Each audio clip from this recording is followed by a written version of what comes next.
이혼 조정 확인서를 손에 쥔 지 5분 만에 나는 변호사인 친구 수진의 조언에 따라 즉시 내 명의로 된 10개의 은행 카드 비밀번호를 모두 바꿨다. 그날 밤 전 남편 박준호는 서울의 한 5성급 호텔에서 성대한 싱글 파티를 열었다. 최고급 양주를 주문하고 가장 호화로운 코스 요리를 시켰다. 800만 원에 달하는 금액을 결제할 시간이 되자 그는 계속해서 카드를 긁었지만 모두 거절당했고 호텔 로비 한가운데서 얼어붙고 말았다. 패닉에 빠진 그는 내게 99통의 전화를 쉬지 않고 걸어대며 소리쳤다. 김지우, 내가 회사 사람들 앞에서 날 웃음거리로 만들었어. 나는 아직 잉크 냄새도 가시지 않은 이혼 서류를 들고 구청 앞에 서 있었지만 이상할이 많지 마음이 평온했다. 아프지 않아서가 아니었다. 지난 3년간 충분히 아팠기 때문이었다. 모든 것이 끝났을 때 가슴을 짓누르던 무거운 돌덩이를 내려놓은 듯 허탈한 가벼움만이 남을 정도로 고통스러웠다. 박준호는 나에게서 몇 걸음 떨어진 곳에 서 있었다. 잘 다려진 셔츠에 마치 행정 절차를 처리하는 사람처럼 무표정한 얼굴이었다. 그는 더 이상 아무 말도 하지 않고 그저 나를 힐끗 쳐다볼 뿐이었다. 늘 나를 귀찮은 존재로 여기던 그 익숙한 눈빛. 나 또한 아무 말도 하지 않았다. 이미 오래전에 썩어버린 끈을 다시 잇기 위해 단 한 글자도 낭비하고 싶지 않았다. 나는 등을 돌렸다. 이혼 후 5분. 나는 구청 앞에 주차된 차 안으로 곧장 들어갔다. 문을 닫자마자 세상의 소음을 차단하는 커튼을 치듯 차창을 올렸다. 휴대폰을 열 때 손가락이 아주 미세하게 떨렸다. 두려워서가 아니었다. 내 친구이자 변호사인 수진이 세세한 부분까지 신신당부했던 말이 떠올라 떨리는 것이었다. 지우야, 내 말 잘 들어. 서류에 사인하자마자 내 명의로 된 은행 카드 비밀번호 전부 다 바꿔. 당장 망설이면 안 돼. 왜 그렇게 서둘러야 해? 박준호는 내 생각만큼 괜찮은 사람이 아니야. 이혼하고 나면 더 못된 짓을 할 명분이 생기는 거라고. 한순간이라도 방심하면 내 카드 속 돈이 전부 사라질 수도 있어. 과장하는 거 아니야. 나는 수진이 너무 의심이 많다고 생각했었다. 하지만 박준호와의 3년 결혼 생활은 내게 값비싼 교훈을 가르쳐 주었다. 그 남자는 자신의 이익을 최우선으로 두기 위해 이유를 만들어내는데 단 한 번도 부족함이 없었다. 나에게는 10개의 은행 카드가 있었고 각기 다른 용도로 사용되었다. 결혼 전에 모아둔 돈이 든 통장, 월급 통장, 정기예금 통장, 신용카드, 그리고 부모님 용돈을 보내드리기 위해 내 이름으로 개설한 통장도 있었다. 그중 하나는 박준호가 편리해서라는 말을 입에 달고 살았기 때문에 그의 휴대폰과 연동되어 있었다. 나는 그가 변하겠다는 약속을 믿었던 것처럼 그 편리해서라는 말을 믿었다. 나는 심호흡을 하고 은행 앱을 하나씩 열었다. 첫 번째 카드 비밀번호 변경, 두 번째 카드 비밀번호 변경, 세 번째, 나는 이전의 어떤 숫자 조합도 다시 사용하지 않았다. 특수문자와 영문자를 포함한 긴 비밀번호를 만들고 휴대폰 보안 메모에 기록해두었다. 모든 것이 너무나 빠르게 진행되어 눈을 오래 깜빡일 엄두도 내지 못했다. 차창 밖으로 스쳐 지나가는 경적 소리와 사람들의 소음은 이제 더 이상 나와는 상관없는 영화의 한 장면처럼 흐릿해졌다. 10번째 카드의 비밀번호 변경을 마쳤을 때 내 손은 힘없이 아래로 떨어졌다. 마치 벼랑 끝에서 나를 끌어올려 주던 밧줄을 꽉 잡고 있다가 놓은 것처럼 손목을 따라 저릿한 감각이 흘렀다. 나는 긴 한숨을 내쉬었다. 콧등이 시큰했지만 눈은 건조했다. 울지 않았다. 박준호가 침묵과 등 돌림으로 나를 내버려 두던 수많은 밤.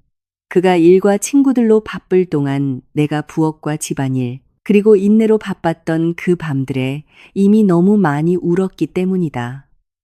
차에 시동을 걸었다. 나는 우리가 집이라 불렀지만 사실은 한숨으로 가득 찬 방에 불과했던 예전 아파트로 돌아가지 않았다. 나는 서울 성북구에 있는 나만의 작은 오피스텔로 차를 몰았다.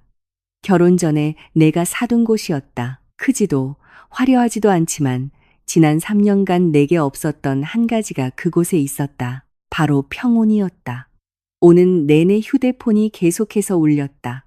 화면에는 박준호라는 이름이 마치 악몽처럼 깜빡였다. 나는 보지도 받지도 않았다. 무음으로 전환하고 휴대폰을 가방에 던져 넣은 채 운전에 집중했다. 그가 왜 전화하는지 알고 있었다. 저녁은 먹었는지 묻기 위해서가 아니었다. 미안하다고 말하기 위해서도 아니었다. 그는 마지막 순간까지 나를 통제하고 싶어서 전화하는 것이었다. 혹은 이혼하고 나면 내가 후회할 것이라고 그가 협박했던 것처럼 그것을 증명하고 싶었을 것이다. 오피스텔에 들어서자마자 내가 가장 먼저 한 일은 손을 씻는 것이었다. 그 결혼 생활의 모든 흔적을 씻어내고 싶은 것처럼 아주 오랫동안 손을 씻었다. 그리고 옷을 갈아입고 새 소파에 앉아서야 휴대폰을 다시 열었다. 화면에는 부재중 전화 목록이 길게 늘어져 있었다. 세어보니 99통, 정확히 99통이었다. 문자 메시지도 산더미처럼 쌓여 있었다. 뒤로 갈수록 욕설이 심해졌다. 짜증 섞인 말투는 점차 저주로 변해 있었다. 그는 나를 무정하다고 했고 배신자라고 했으며 은혜도 모르는 인간이라고 했다. 그가 망하도록 내가 일부러 일을 꾸몄다고도 했다.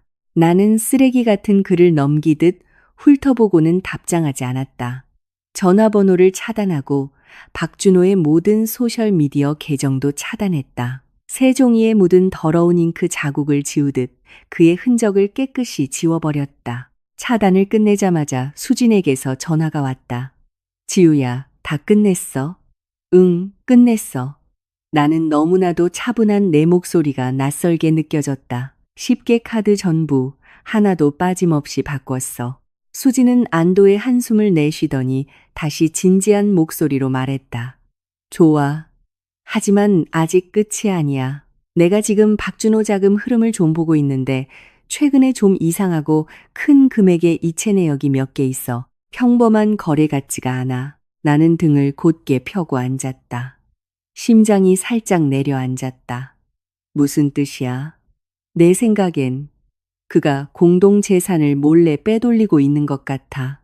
아직 확실한 증거는 없지만 네가 당장 그의 휴대폰에 연동되어 있던 그 카드부터 확인해 봤으면 좋겠어. 그가 오래전부터 돈을 뺏쓰고 있었는데 네가 몰랐을 수도 있어.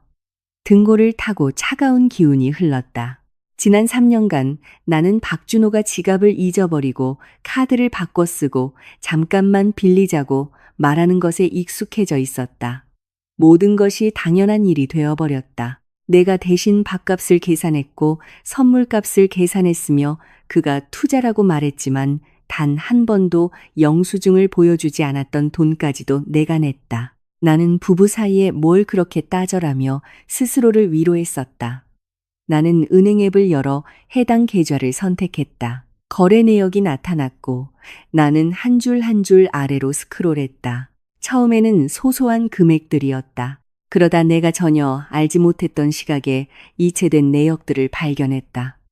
몇십만 원, 그리고 또 몇십만 원, 거의 100만 원에 가까운 금액도 있었다. 나는 합산했다. 손바닥이 차갑게 식었다. 300만 원이 넘었다. 돈을 받은 사람들은 모두 낯선 계좌의 이름들이었다. 평생 들어본 적 없는 이름들이었다. 나는 내가 생각했던 것처럼 분노가 치밀어 오르지 않았다. 나는 그저 화면을 가만히 바라보았다. 마치 모든 퍼즐 조각이 제자리를 찾아가는 느낌이었다. 내가 예민했던 것도 과민 반응했던 것도 아니었다. 나는 그저 믿을 가치가 없는 사람을 억지로 믿으려 했을 뿐이었다. 나는 모든 거래 내역을 화면 캡처하여 별도의 폴더에 저장하고 증거라고 이름 붙였다. 그리고 즉시 수진에게 보냈다. 1분도 채 되지 않아 수진에게서 답장이 왔다. 잘 보관해. 절대 지우지 마. 지금부터 모든 것은 흔적을 남겨야 해. 나는 휴대폰을 내려놓고 등을 기댄 채 천장을 바라보았다. 작은 오피스텔 안에서 에어컨 소리가 규칙적으로 울렸다. 이제야 숨을 쉴 수 있을 것 같다고 생각한 바로 그 순간 소셜미디어 알림이 떴다. 호기심에 열어보았다. 박준호 회사 직원이 올린 인스타 스토리였다. 화려한 호텔 파티장 사진. 노란 조명이 눈부시고 긴 테이블에는 와인과 디저트가 가득했다. 박준호는 사람들 한가운데 서 있었다. 잘 차려입은 정장에 의기양양한 미소, 마치 큰 전투에서 승리한 사람처럼 축배를 들고 있었다. 사진과 함께 쓰인 글귀, 박 팀장님, 공식적으로 싱글되신 것 축하드립니다. 새로운 챕터를 응원합니다. 나는 그 사진을 오랫동안 바라보았다. 질투 때문이 아니었다. 우스웠기 때문이다. 나와의 이혼이 그에게는 과시할 만한 전리품이었던 것이다. 그는 온 회사가 자신의 해방을 지켜보길 원했다. 그는 자신이 족쇄에 묶여 있었고 나는 짐이었다고 모두가 믿길 바랐다. 나는 화면을 껐다. 가슴 속 무언가가 얇은 얼음처럼 조용히 얼어붙었다. 싸움은 아직 끝나지 않았음을 깨달았다. 이혼은 첫 번째 관문에 불과했다. 그 뒤에서 박준호는 나를 쉽게 놓아주지 않을 것이다. 애정 때문이 아니라 돈과 체면, 그리고 탐욕 때문에 나는 수진에게 메시지를 보냈다. 그 사람 축하 파티 열고 있네. 수진은 즉시 답했다. 신경 쓰지 마. 넌 증거 잘 챙기고 마음의 준비나 해. 그는 어떻게든 널 끌어들이려 할 거야. 나는 일어나 발코니로 나갔다. 아래 도로에는 여전히 차들이 달리고 도시는 한 부부의 결혼이 끝난 것과는 상관없이 시끄러웠다. 나는 난간에 손을 얹었다. 밤바람이 머리카락을 스쳤다. 아주 오랜만에 처음으로 내가 어떻게 견뎌왔는지 누구에게도 설명하고 싶지 않았다. 나는 그저 내게 속한 것들을 지키고 더러운 손길로부터 우리 부모님을 지키고 싶을 뿐이었다. 오늘 밤 박준호가 그 호텔에서 무슨 짓을 할지 나는 몰랐다. 하지만 한 가지는 확실히 알았다. 내가 비밀번호를 바꾼 그 순간부터 주도권은 바뀌었다. 그리고 만약 그가 파티를 열어 내 얼굴에 대고 비웃기를 선택했다면 나 또한 내 이야기 속에서 더 이상 웃음거리가 되지 않는 법을 배울 것이다. 그날 밤 나는 박준호가 싱글 파티를 열고 있던 5성급 호텔에 없었다. 하지만 어떤 식으로든 모든 사건은 나를 태풍의 눈으로 끌어당겼다. 밤 9시쯤 내 휴대폰이 미친 듯이 울렸다. 모르는 번호였다. 나는 몇 초간 빤히 쳐다보다가 내버려 두었다. 10초 뒤 다른 번호로 다시 울렸다. 나는 받지 않았지만 문자 메시지가 쏟아지기 시작했다. 발신인은 박준호 회사에 다녔던 전 동료였다. 그는 예전에 박준호에게 이상한 낌새가 보일 때마다 내게 조심스럽게 메시지를 보내주곤 했었다. 지우 씨, 지금 어디세요? 호텔 난리 났어요. 준호 씨 카드 결제가 안 된대요. 나는 벌떡 일어나 앉았다. 심장이 한 박자 빠르게 뛰었지만 놀라서가 아니었다. 가슴 속에서 차가운 감각이 퍼져나갔기 때문이다. 나는 바로 답장하지 않았다. 나는 그가 어떤 카드를 쓰고 있는지, 그리고 그 카드의 비밀번호가 바뀌었다는 것을 정확히 알고 있었다. 메시지가 계속해서 올라왔다. 지금 엄청 화났어요.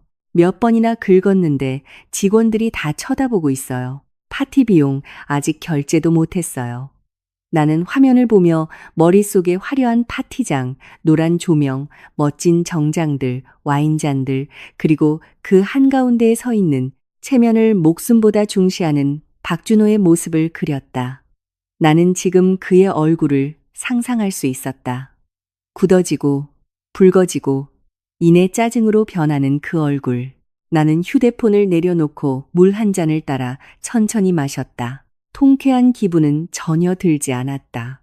나는 그저 모든 것이 마땅히 그래야 할 방향으로 흘러가고 있다고 느꼈을 뿐이다. 지난 3년간 나는 내가 전혀 참석하고 싶지 않았던 파티들의 계산서를 너무나도 많이 지불해왔다. 나는 뒤에 서서 조용히 카드를 긁고 조용히 서명하고 그가 사업상 관계라고 부르던 유흥의 책임을 조용히 짊어져 왔다. 휴대폰이 다시 울렸다.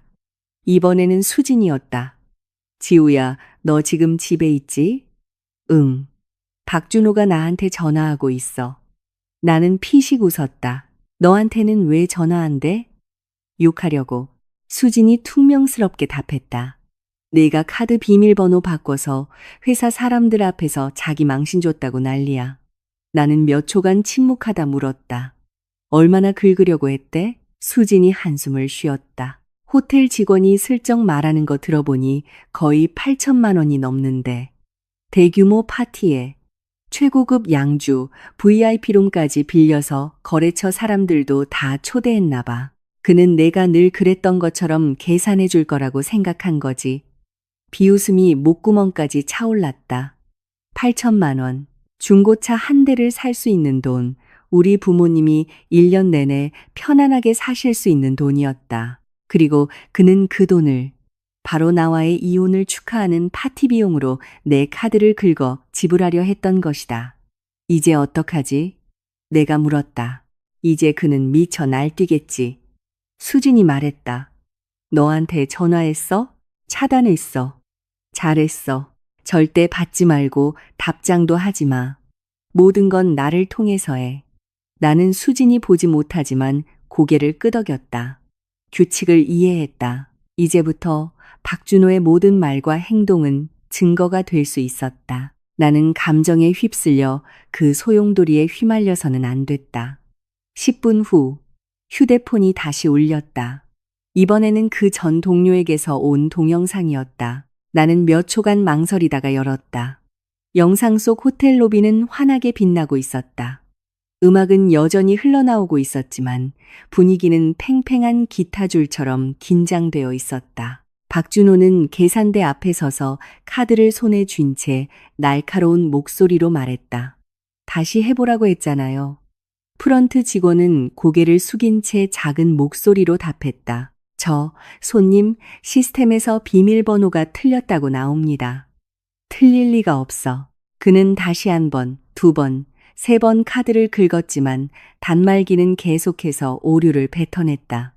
주변 사람들이 웅성거리기 시작했다. 어떤 사람은 고개를 돌렸고 어떤 사람은 바쁜 척했지만 모두 무슨 일이 일어나고 있는지 알고 있었다.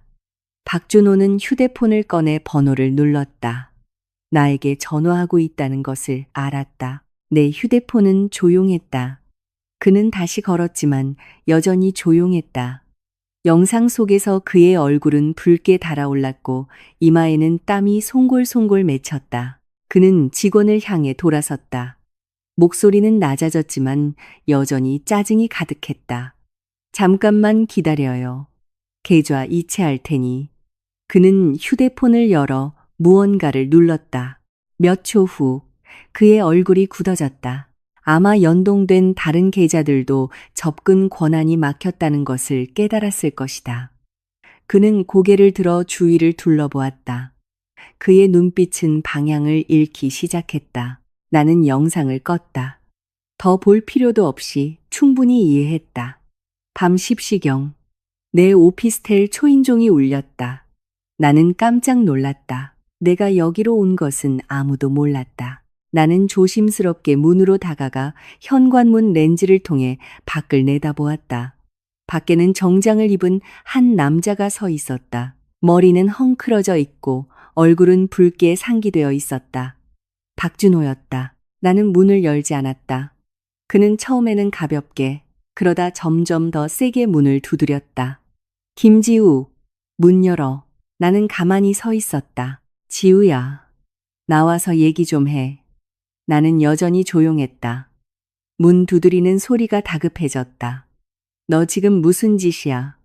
내 카드 비밀번호를 바꿔? 내가 지금 어디 있는지 알아? 내가 방금 무슨 짓을 한 건지 아냐고. 나는 문에 손을 얹었지만 열지는 않았다. 그가 나무 문 너머로 들을 수 있을 만큼만 큰 소리로 말했다. 그 카드, 내 명의야. 밖은 몇 초간 조용해지더니 그의 목소리가 낮게 으르렁거렸다. 우리 방금 이혼했어. 넌 일부러 나한테 망신을 준 거야. 나는 내 돈을 지켰을 뿐이야. 내 돈? 지난 3년간 누가 돈 벌어왔는데. 나는 소리 없이 웃었다. 지난 3년간 나는 차분한 목소리로 말했다. 내가 집세 내고 전기세, 수도세, 식비 다 냈어. 파티 비용, 선물 비용, 당신 투자금까지. 내가 일일이 다 읊어줄까? 밖에서 그는 침묵했다. 그러더니 목소리를 낮춰 애원하는 투로 바뀌었다. 지우야, 문 좀 열어줘. 우리 얘기 좀 하자. 그냥 임시로 돈 좀 이체해주면 돼. 내일 바로 갚을게. 나는 눈을 감았다. 이 말은 너무나도 많이 들어왔다. 그의 임시는 항상 영원히로 이어졌다. 안 돼. 내 목소리는 아주 작았지만 충분히 명확했다. 정말 이렇게까지 해야겠어. 우린 이미 이혼했어. 밖에서 그가 문을 더 세게 쳤다. 너무 심하게 굴지 마. 나는 진작에 했어야 할 일을 했을 뿐이야. 무거운 침묵이 흘렀다. 그리고 나는 발소리가 멀어지고 엘리베이터 문이 열리고 닫히는 소리를 들었다. 그가 갔다. 나는 문에 등을 기댄 채 숨을 내쉬었다. 손이 약간 떨렸다. 그가 무서워서가 아니라 이것이 단지 시작일 뿐이라는 것을 알았기 때문이었다. 박준호는 통제권을 잃는 것을 쉽게 받아들이는 종류의 사람이 아니었다. 그는 다른 방법을 찾을 것이다. 나는 거실로 돌아와 노트북을 열고 모든 계좌를 다시 확인했다. 모든 것이 안전했다. 나는 은행에 이메일을 한 통 더 보내 모든 보안 변경 사항을 재확인해 달라고 요청했다. 어떤 허점도 남기고 싶지 않았다. 자정이 거의 다 되었을 때 수진에게서 메시지가 왔다. 그 사람 호텔에서 떠났어. 결국 거래처 사람이 대신 계산해 줬나 봐. 체면은 다 구겼지. 나는 메시지를 읽고 휴대폰을 내려놓았다. 기쁘지 않았다. 그저 피로감이 밀려왔다.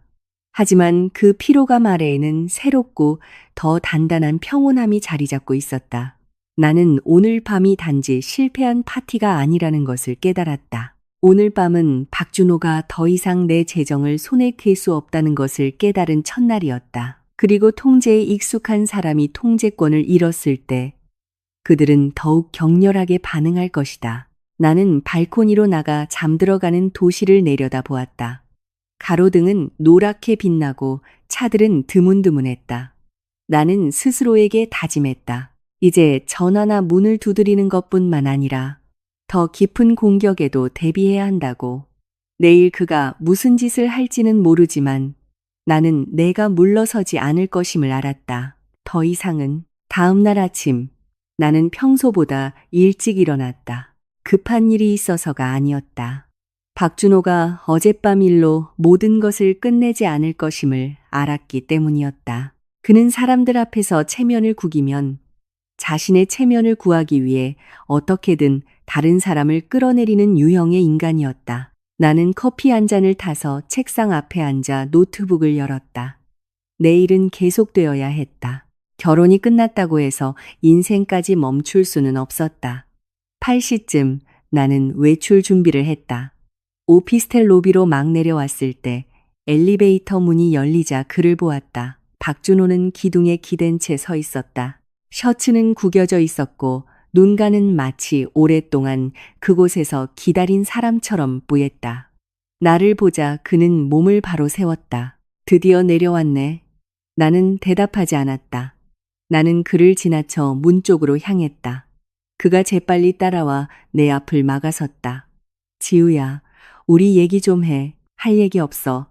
어젯밤엔 네가 너무 심했어. 나는 그의 눈을 똑바로 쳐다보았다. 나는 내 카드 비밀번호를 바꿨을 뿐이야.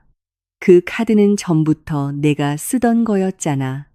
썼다고 해서 소유권이 생기는 건 아니지. 그는 화를 억누르려 애쓰며 숨을 크게 들이마셨다. 나는 그의 목소리가 어젯밤보다 덜 날카로워졌고 그 대신 계산적인 태도가 섞여 있음을 알아차렸다. 싸우고 싶지 않아. 그냥 8천만 원만 임시로 이체해주면 돼. 회사에서 자금 나오자마자 바로 갚을게. 나는 피식 웃었다. 내가 그 정도로 바보 같아 보여? 김지우, 말 함부로 하지 마. 내가 함부로 한다고. 나는 눈썹을 치켜 올렸다. 지난 3년간 내가 당신한테 얼마를 썼는지 기억은 나? 그는 몇 초간 침묵하더니 말했다. 그건 부부로서의 의무였어. 어젯밤부로 우린 이혼했어. 그는 주먹을 꽉 쥐었다. 그래도 회사 사람들 앞에서 날 그렇게 망신 줄 필요는 없었잖아. 파티를 연 건 내가 아니고 사람들을 초대한 것도 내가 아니고 카드를 긁은 것도 내가 아니야. 당신이 자초한 일이고 당신이 책임져야지. 그의 눈에 분노의 불꽃이 스쳤지만 이내 그는 전략을 바꾸려는 듯 목소리를 낮췄다. 그냥 왜 모든 카드 비밀번호를 바꿨는지 알고 싶을 뿐이야. 내 돈을 지키기 위해서. 날 의심하는 거야? 의심할 필요도 없지. 나는 휴대폰을 꺼내 은행 앱을 열고 그 화면을 그의 얼굴 앞에 들이밀었다. 300만 원. 설명해봐. 그는 화면을 뚫어져라 쳐다보았다. 그의 안색이 변했다. 그건 업무상 필요해서 쓴 돈이야. 무슨 업무? 투자. 돈 받은 계좌는 누군데? 그는 대답하지 않았다. 나는 다시 물었다. 나는 차분하지만 냉정한 목소리로 말했다. 누구한테 송금했어? 그는 고개를 돌렸다. 네가 알 필요 없어. 알아야겠어. 내 돈이니까. 무거운 침묵이 우리 둘 사이에 내려앉았다. 오피스텔 로비를 오가는 사람들이 힐끗거리기 시작했다. 박준호가 목소리를 낮췄다. 지우야, 일 크게 만들지 마. 그냥 잠깐 빌린 거야. 빌리는데 묻지도 않고? 내가 동의할 거라고 생각했어? 난 동의 안 해. 그는 나를 쳐다보았다. 그의 눈빛에는 분노와 당혹감이 뒤섞여 있었다. 나는 몇 년 만에 처음으로 그가 나를 설득할 수 있을지 확신하지 못하고 있다는 것을 깨달았다. 그래서 어쩔 건데? 증거는 잘 보관해 둬야지. 날 고소라도 하겠다는 거야. 아직 말 안 했어. 그가 비웃었다. 지금 나 협박하는 거야? 난 사실을 말하고 있을 뿐이야. 그가 더 가까이 다가왔다. 목소리를 낮추며 내가 이긴 것 같아? 이길 필요 없어. 더 이상 지지만 않으면 돼. 그는 이를 악물고는 뒤로 물러섰다. 너 정말 변했구나. 맞아. 당신 친구라는 그 변호사 때문에 그리고 나 자신 때문에 그는 마치 순종적이고 양보하고 인내하던 예전의 여자를 찾으려는 듯 나를 오랫동안 쳐다보았다. 하지만 그 여자는 더 이상 여기에 없었다. 나는 설명하는 것에도 그가 변할 것이라 희망하는 것에도 지쳐 있었다. 돈이 필요해. 그가 단도직입적으로 말했다. 안 줘. 거래처에 빚이 있어. 나랑 상관없는 일이야. 내가 파산하길 바라는 거야? 난 아무것도 바라지 않아. 그냥 조용히 살고 싶을 뿐이야. 그가 옅은 미소를 지었다. 내가 널 조용히 살게 내버려 둘 것 같아. 나는 그를 똑바로 쳐다보았다. 어디 한번 해봐. 긴 침묵이 흐른 후 그가 낮은 목소리로 말했다. 우리 엄마가 이 일 그냥 안 넘어갈 거야. 나는 놀라지 않았다. 시어머니는 단 한 번도 나를 좋아한 적이 없었다. 그분 눈에 나는 항상 돈만 밝히고 융통성 없는 여자였다. 저도 당신이 제 돈 몰래 쓴 거 그냥 안 넘어갈 거예요. 그가 눈을 가늘게 떴다. 그래서 어쩔 건데? 아까 말했잖아. 증거는 잘 보관할 거라고. 그는 숨을 거칠게 내쉬고는 돌아섰다가 다시 돌아왔다. 지우야, 날 궁지로 몰지 마. 내가 모는 게 아니야. 내가 날 벼랑 끝으로 밀고 있잖아. 당신이 스스로 걸어 들어간 거지. 그는 나를 몇 초 더 쳐다보다가 등을 돌려 가버렸다. 하지만 문 밖으로 나가기 전 그는 돌아서서 말했다. 이 일 아직 안 끝났어. 나는 그의 뒷모습이 사라지는 것을 가만히 지켜보았다. 나는 그가 진심이라는 것을 알았고 이제부터 모든 일이 개인적인 대립으로 끝나지 않을 것임을 알았다. 그는 다른 사람들을 끌어들일 것이다. 그의 어머니일 수도 있고 회사일 수도 있으며 나에게 압력을 가할 수 있는 누구든 될 수 있었다. 나는 오피스텔을 나와 차에 운전대를 잡은 손이 약간 떨렸지만 정신은 아주 명료했다. 나는 휴대폰을 꺼내 수진에게 전화했다. 방금 그 사람 만났어. 뭐래? 돈 달라고 협박했어.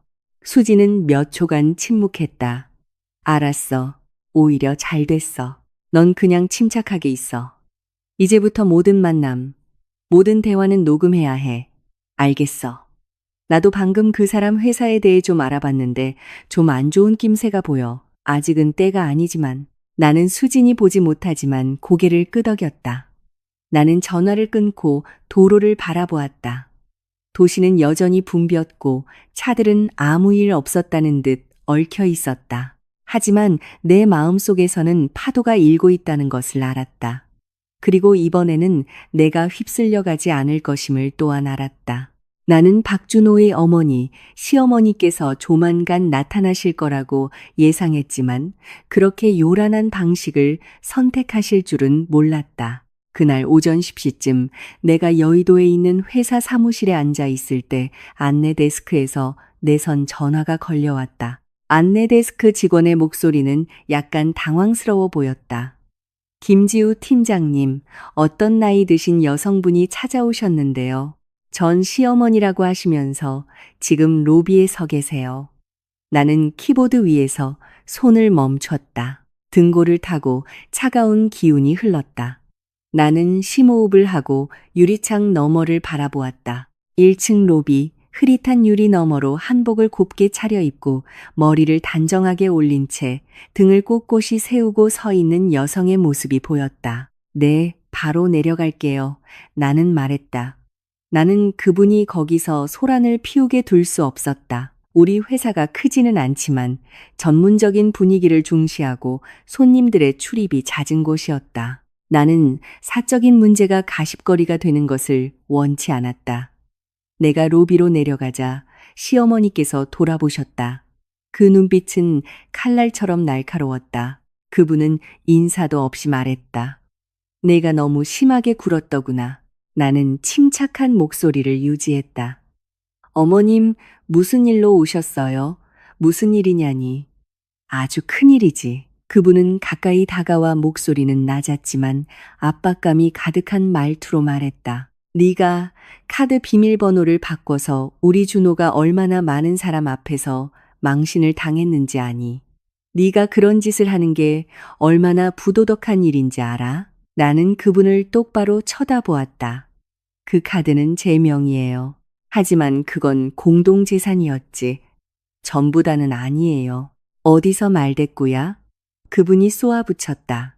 지난 3년간 준호가 너를 먹여 살리고 돌봐줬는데 이제 이혼했다고 등을 돌려? 나는 아주 희미하게 웃었다. 어머님 반대로 말씀하고 계세요. 시어머니께서 눈을 부릅떴다. 내가 감히. 저는 사실을 말하고 있을 뿐이에요. 로비를 오가던 사람들이 주목하기 시작했다. 나는 사람이 더 적은 대기 공간 쪽으로 자리를 옮겼다. 시어머니께서 따라오시며 여전히 날카로운 목소리를 유지했다. 오늘 당장 준호한테 8천만 원 보내거라. 왜요? 그 애가 호텔비를 갚아야 하니까. 저와는 상관없는 일이에요. 넌 걔 아내였잖니. 저흰 이혼했어요. 시어머니께서 비웃었다. 이혼하면 끝이니? 3년간의 정은 없는 거냐? 정이 돈을 달라는 핑계가 될 수는 없어요. 그분이 핸드백을 꽉 쥐었다. 네가 시어머니한테 그런 식으로 말해? 저는 더 이상 어머님의 며느리가 아니에요. 잠깐의 침묵. 시어머니의 눈빛이 분노에서 냉소로 바뀌었다. 너 참 많이 변했구나. 제가 충분히 참았기 때문이죠. 그분이 목소리를 낮췄지만 한 글자 한 글자가 칼날 같았다. 네가 아주 잘난 줄 아나 보구나. 돈이 있으면 다인 줄 알아. 그렇게 생각 안 해요. 그런데 왜 돈을 쥐고 안 놔? 제 돈이니까요. 시어머니께서 바싹 다가와 거의 속삭이듯 말했다. 준호 말이 네가 공동재산을 전부 쥐고 있다더구나. 그걸 다 삼킬 셈이야. 나는 그분을 쳐다보며 천천히 휴대폰을 열어 파일을 하나 보여드렸다. 이건 이혼할 때 작성한 재산 분할 합의서예요. 읽어보세요. 그분은 휴대폰을 받아 몇 줄 훑어보더니 돌려주었다. 서류가 무슨 소용이야. 네가 그래도 걔를 도울 수 있잖니. 돕고 싶지 않아요. 너 참 악독하구나. 저는 그저 공평할 뿐이에요. 시어머니께서 숨을 거칠게 내쉬더니 갑자기 말투를 바꾸셨다. 지우야, 내가 솔직히 말할게. 준호가 지금 힘들어. 네가 이번 한 번만 도와주면, 가족이라 생각하고 도와주면 나중에 서로 얼굴 붉힐 일 없지 않겠니? 나는 그분을 오랫동안 쳐다보았다. 그분의 눈에는 나에 대한 관심은 조금도 없었다. 오직 돈뿐이었다. 안 도와드려요. 시어머니께서 몸이 굳었다. 확실하니? 확실해요. 그분이 차갑게 웃었다. 그럼 후회하지 마라. 후회 안 해요. 그분이 뒤로 물러서며 목소리를 높였다. 네가 이렇게 걔를 죽이려고 하는구나. 나는 대답하지 않았다. 부끄러운 줄도 몰라. 3년이나 우리 집 며느리로 살면서 어떻게 이럴 수가 있어. 저는 등을 돌린 게 아니에요. 더 이상 손해보지 않기로 했을 뿐이죠. 시어머니께서는 나를 잡아먹을 듯이 쳐다보더니 안내 데스크를 향해 큰 소리로 외쳤다. 이 여자 아주 배은망덕해요. 이혼하자마자 제 아들 돈을 전부 가로챘다고요. 나는 재빨리 다가갔다. 어머님, 그만하세요. 겁나니? 여기서 소란 피우지 말아 달라는 거예요. 그럼 돈을 보내. 안 보내요. 시어머니께서 크게 웃더니 휴대폰을 꺼내 사진 한 장을 열었다. 이것 좀 보렴. 어젯밤 호텔 계산대 앞에서 얼굴이 붉어진 채 서 있는 박준호의 사진이었다. 우리 아들이 이렇게 망신을 당했어. 아주 기분이 좋지. 응? 기쁘지 않아요. 그럼 도와줘. 안 도와드려요. 시어머니께서는 나를 몇 초간 쳐다보더니 갑자기 목소리를 낮췄다. 네가 그 돈을 영원히 지킬 수 있을 것 같아? 영원히 지킬 필요 없어요. 제 목만 지키면 돼요. 준호가 가만히 있을 것 같니? 상관 안 해요. 시어머니께서 비웃었다. 좋아. 어디 한번 기다려보렴. 그분은 등을 돌려 가버렸지만 몇 걸음 가다 말고 다시 돌아와 한마디 덧붙였다. 내 집안도 편하지는 않을 거다. 나는 그 자리에 가만히 서 있었다. 차가운 기운이 온몸에 퍼졌다. 나는 그것이 나를 향한 것이 아니라 우리 부모님을 향한 협박이라는 것을 깨달았다. 나는 사무실로 돌아와 문을 닫고 의자에 앉았다. 손이 미세하게 떨렸다. 두려워서가 아니라 분해서였다. 나는 즉시 수진에게 전화했다. 그 어머니가 우리 회사로 찾아왔어. 뭐라고, 뭘 했는데, 돈 달라고, 그리고 협박했어. 수진은 몇 초간 침묵했다. 그럴 줄 알았어. 나 이제 어떡하지? 모든 걸 기록하고 마음의 준비를 해. 그들은 여기서 멈추지 않을 거야. 나는 고개를 끄덕였다. 나는 이 싸움이 더 이상 나와 박준호 둘만의 문제가 아니라는 것을 알았다. 이제 다른 사람들이 끼어들었다. 그리고 그의 가족이 우리 부모님을 겨냥하기 시작했을 때 나는 내가 물러설 수 없다는 것을 깨달았다. 나는 노트북을 열어 새 폴더를 만들고 방어라고 이름 붙였다. 나는 모든 문자, 녹음, 사진, 영상, 모든 것을 저장했다. 복수하고 싶지는 않았다. 나는 그저 스스로를 지키고 싶었을 뿐이다. 하지만 만약 그들이 계속해서 나를 궁지로 몬다면 나도 가만히 있지는 않을 것이다. 나는 그들이 그렇게 빨리 행동할 줄은 몰랐다. 하지만 나는 박준호의 절박함과 그의 어머니의 집요함을 과소평가하고 있었다. 그날 오후 내가 막 회의를 끝냈을 때 휴대폰이 울렸다. 엄마였다. 엄마의 목소리는 평소와 달리 가늘게 떨렸다. 지우야, 너 지금 어디니? 회사예요. 무슨 일 있으세요, 엄마? 전화기 너머로 시끄러운 소리와 함께 내가 다시는 듣고 싶지 않았던 익숙한 목소리가 들렸다. 시어머니의 목소리가 날카롭고 극적으로 울려 퍼졌다. 제가 말씀드렸잖아요. 그 아이에게도 책임이 있다고요. 심장이 세차게 뛰었다. 엄마, 누가 집에 와 있어요? 엄마가 목소리를 낮췄다. 준호랑 그 엄마가. 나는 벌떡 일어났다. 거기서 뭐 하고 있는데요? 그냥 얘기만 하는 거야. 걱정 마. 하지만 나는 엄마가 걱정 마라고 말할 때 그것이 바로 엄마가 걱정하고 있다는 뜻임을 알았다. 나는 더 생각할 겨를도 없이 가방을 들고 회사를 뛰쳐나왔다. 은평구에 있는 부모님 댁으로 차를 몰아가는 동안 나는 운전대를 꽉 쥐었다. 머릿속에는 오직 한 가지 생각뿐이었다. 우리 부모님을 상처 입히지 마. 내가 도착했을 때 집 문은 활짝 열려 있었다. 거실로 들어서자 박준호가 긴장된 얼굴로 의자에 앉아 있었다. 시어머니는 그 옆에 앉아 손수건을 쥔 채 방금 온 것처럼 눈가가 붉었다. 아버지는 방구석에서 계셨다. 등은 꼿꼿했지만 표정은 굳어 있었다. 어머니는 소파에 앉아 어쩔 줄 모르는 눈빛이었다. 나는 안으로 들어서며 박준호 외에는 아무도 쳐다보지 않았다. 여기서 뭐 하는 거야? 그가 일어섰다. 얘기하러 왔어. 우리 부모님이랑. 내가 전화를 안 받으니까. 그래서 여기 와서 압박하는 거야. 시어머니께서 목이 맨 목소리로 끼어들었다. 지우야, 오해하지 마라. 나는 그저 너희 둘이 원만하게 해결하길 바랄 뿐이야. 저는 이미 다 해결했어요. 아직 안 끝났어. 박준호가 소리쳤다. 네가 내 돈을 갖고 있잖아. 나는 그를 똑바로 쳐다보았다. 당신이 내 돈을 몰래 썼지. 엄마가 깜짝 놀랐다. 몰래 썼다고? 나는 엄마를 향해 돌아섰다. 나중에 설명해 드릴게요. 박준호가 숨을 크게 들이마셨다. 지난 3년간 내가 돈 벌면 네가 다 관리했잖아. 이제 이혼했다고 하나도 안 돌려줘? 재산은 명확하게 분할했어. 시어머니께서 가방에서 종이 한 장을 꺼내셨다. 이건 준호가 너희 집에 보태준 돈 목록이다. 한번 보렴. 나는 영수증도 증거도 없는 모호한 숫자들을 훑어보았다. 제가 이걸 믿을 거라고 생각하세요? 네가 안 믿으면 어쩔 건데. 준호가 지금 거래처에 돈 갚아야 하는데 네가 안 도와주면 다 망하게 생겼어. 저한테는 책임이 없어요. 방 안의 공기가 무겁게 내려앉았다. 엄마는 나를 한 번 보고 박준호를 한 번 보더니 부드러운 목소리로 말했다. 너희 둘은 이제 부부가 아니잖니. 그러니 내가 조금이라도 도울 수 있다면. 나는 엄마를 향해 돌아섰다. 가슴이 철렁했다. 박준호의 어머니는 그 기회를 놓치지 않았다. 어머님, 많이 필요하지 않습니다. 급한 불만 끌 수 있게 딱 500만 원만 빌려주시면 됩니다. 꼭 갚겠습니다. 500만 원.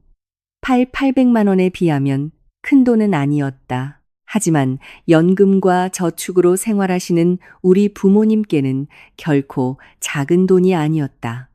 나는 고개를 저었다. 안 돼요. 시어머니께서 울음을 터뜨렸다. 네가 그렇게 악독하니? 500만 원이 그렇게 아까워? 나는 그분을 쳐다보았다. 아까운 게 아니라 상관없는 일이라고요. 아버지가 한 걸음 앞으로 나오셨다. 준호군, 이제 그만 돌아가게. 하지만 엄마가 이미 일어나 안방으로 들어가셨다. 장롱 여는 소리, 무언가를 찾는 소리가 들렸다. 심장이 세차게 뛰었다. 엄마, 안 돼요. 내가 소리쳤다. 하지만 엄마는 이미 두툼한 돈 봉투를 손에 들고 나오셨다. 이걸로 마지막으로 돕는 셈 치자. 나는 할 말을 잃었다. 박준호는 돈 봉투를 보며 미처 숨기지 못한 탐욕스러운 빛을 눈에 번뜩였다. 감사합니다, 어머님. 나는 그들 사이에 끼어들었다. 엄마, 안 된다고 했잖아요. 엄마는 나를 쳐다보았다. 그 눈빛에는 슬픔과 원망이 섞여 있었다. 지우야, 그냥 넘어가자. 그래도 한때는 한 가족이었잖니. 나는 입술을 꽉 깨물었다. 부모님 앞에서 돈 봉투를 다시 빼앗을 수는 없었다. 이 집을 전쟁터로 만들 수는 없었다. 박준호는 돈 봉투를 받아들고 고개를 숙여 감사한 척 하더니 나를 향해 도전적인 눈빛을 보냈다. 꼭 갚을게. 나는 그를 쳐다보았다. 그 말 잊지 마. 시어머니께서 일어나 눈물을 닦으며 말했다. 너도 좀 유순해지는 법을 배우렴. 나는 대답하지 않았다. 나는 그들이 집을 나서는 것을 지켜볼 뿐이었다. 문이 닫히고 거실은 숨막히는 정적에 휩싸였다. 나는 엄마를 향해 돌아섰다. 돈을 주시면 안 됐어요. 엄마가 한숨을 쉬었다. 저 사람들이 소란 피우는 거 원치 않았어. 이웃들이 쳐다보잖아. 이웃들 시선보다 자존심이 더 중요해요. 지우야. 엄마가 내 손을 잡았다. 사람이 너무 매정하게 살면 안 되는 거란다. 나는 엄마의 손을 바라보며 목이 메었다. 나는 엄마를 이해했지만 제자리를 찾지 못한 친절은 덫이 된다는 것도 알았다. 그날 밤 나는 바로 오피스텔로 돌아가지 않았다. 부모님과 저녁을 함께 먹었지만 마음은 편치 않았다. 밤 9시쯤 휴대폰이 울렸다. 박준호의 전 동료에게서 온 메시지였다. 지우 씨, 그거 아세요? 준호 씨랑 어머니가 지금 강남에 있는 레스토랑에서 식사하고 있어요. 방금 돈이 좀 생겼나 봐요. 나는 함께 첨부된 사진을 열었다. 박준호는 사내 진미가 가득한 테이블 앞에 앉아 있었고 옆에는 시어머니가 있었다. 둘 다 편안하게 웃으며 이야기하고 있었다. 테이블 위에는 비싼 양주병이 놓여 있었다. 나는 그 사진을 오랫동안 쳐다보았다. 우리 부모님의 500만 원. 나는 일어나 부모님께 급한 일이 생겼다고 말했다. 돌아오는 길에 내 마음은 더 이상 떨리지 않았다. 단단하게 굳어 있었다. 나는 수진에게 전화했다. 그들이 우리 부모님한테서 500만 원을 받아갔어.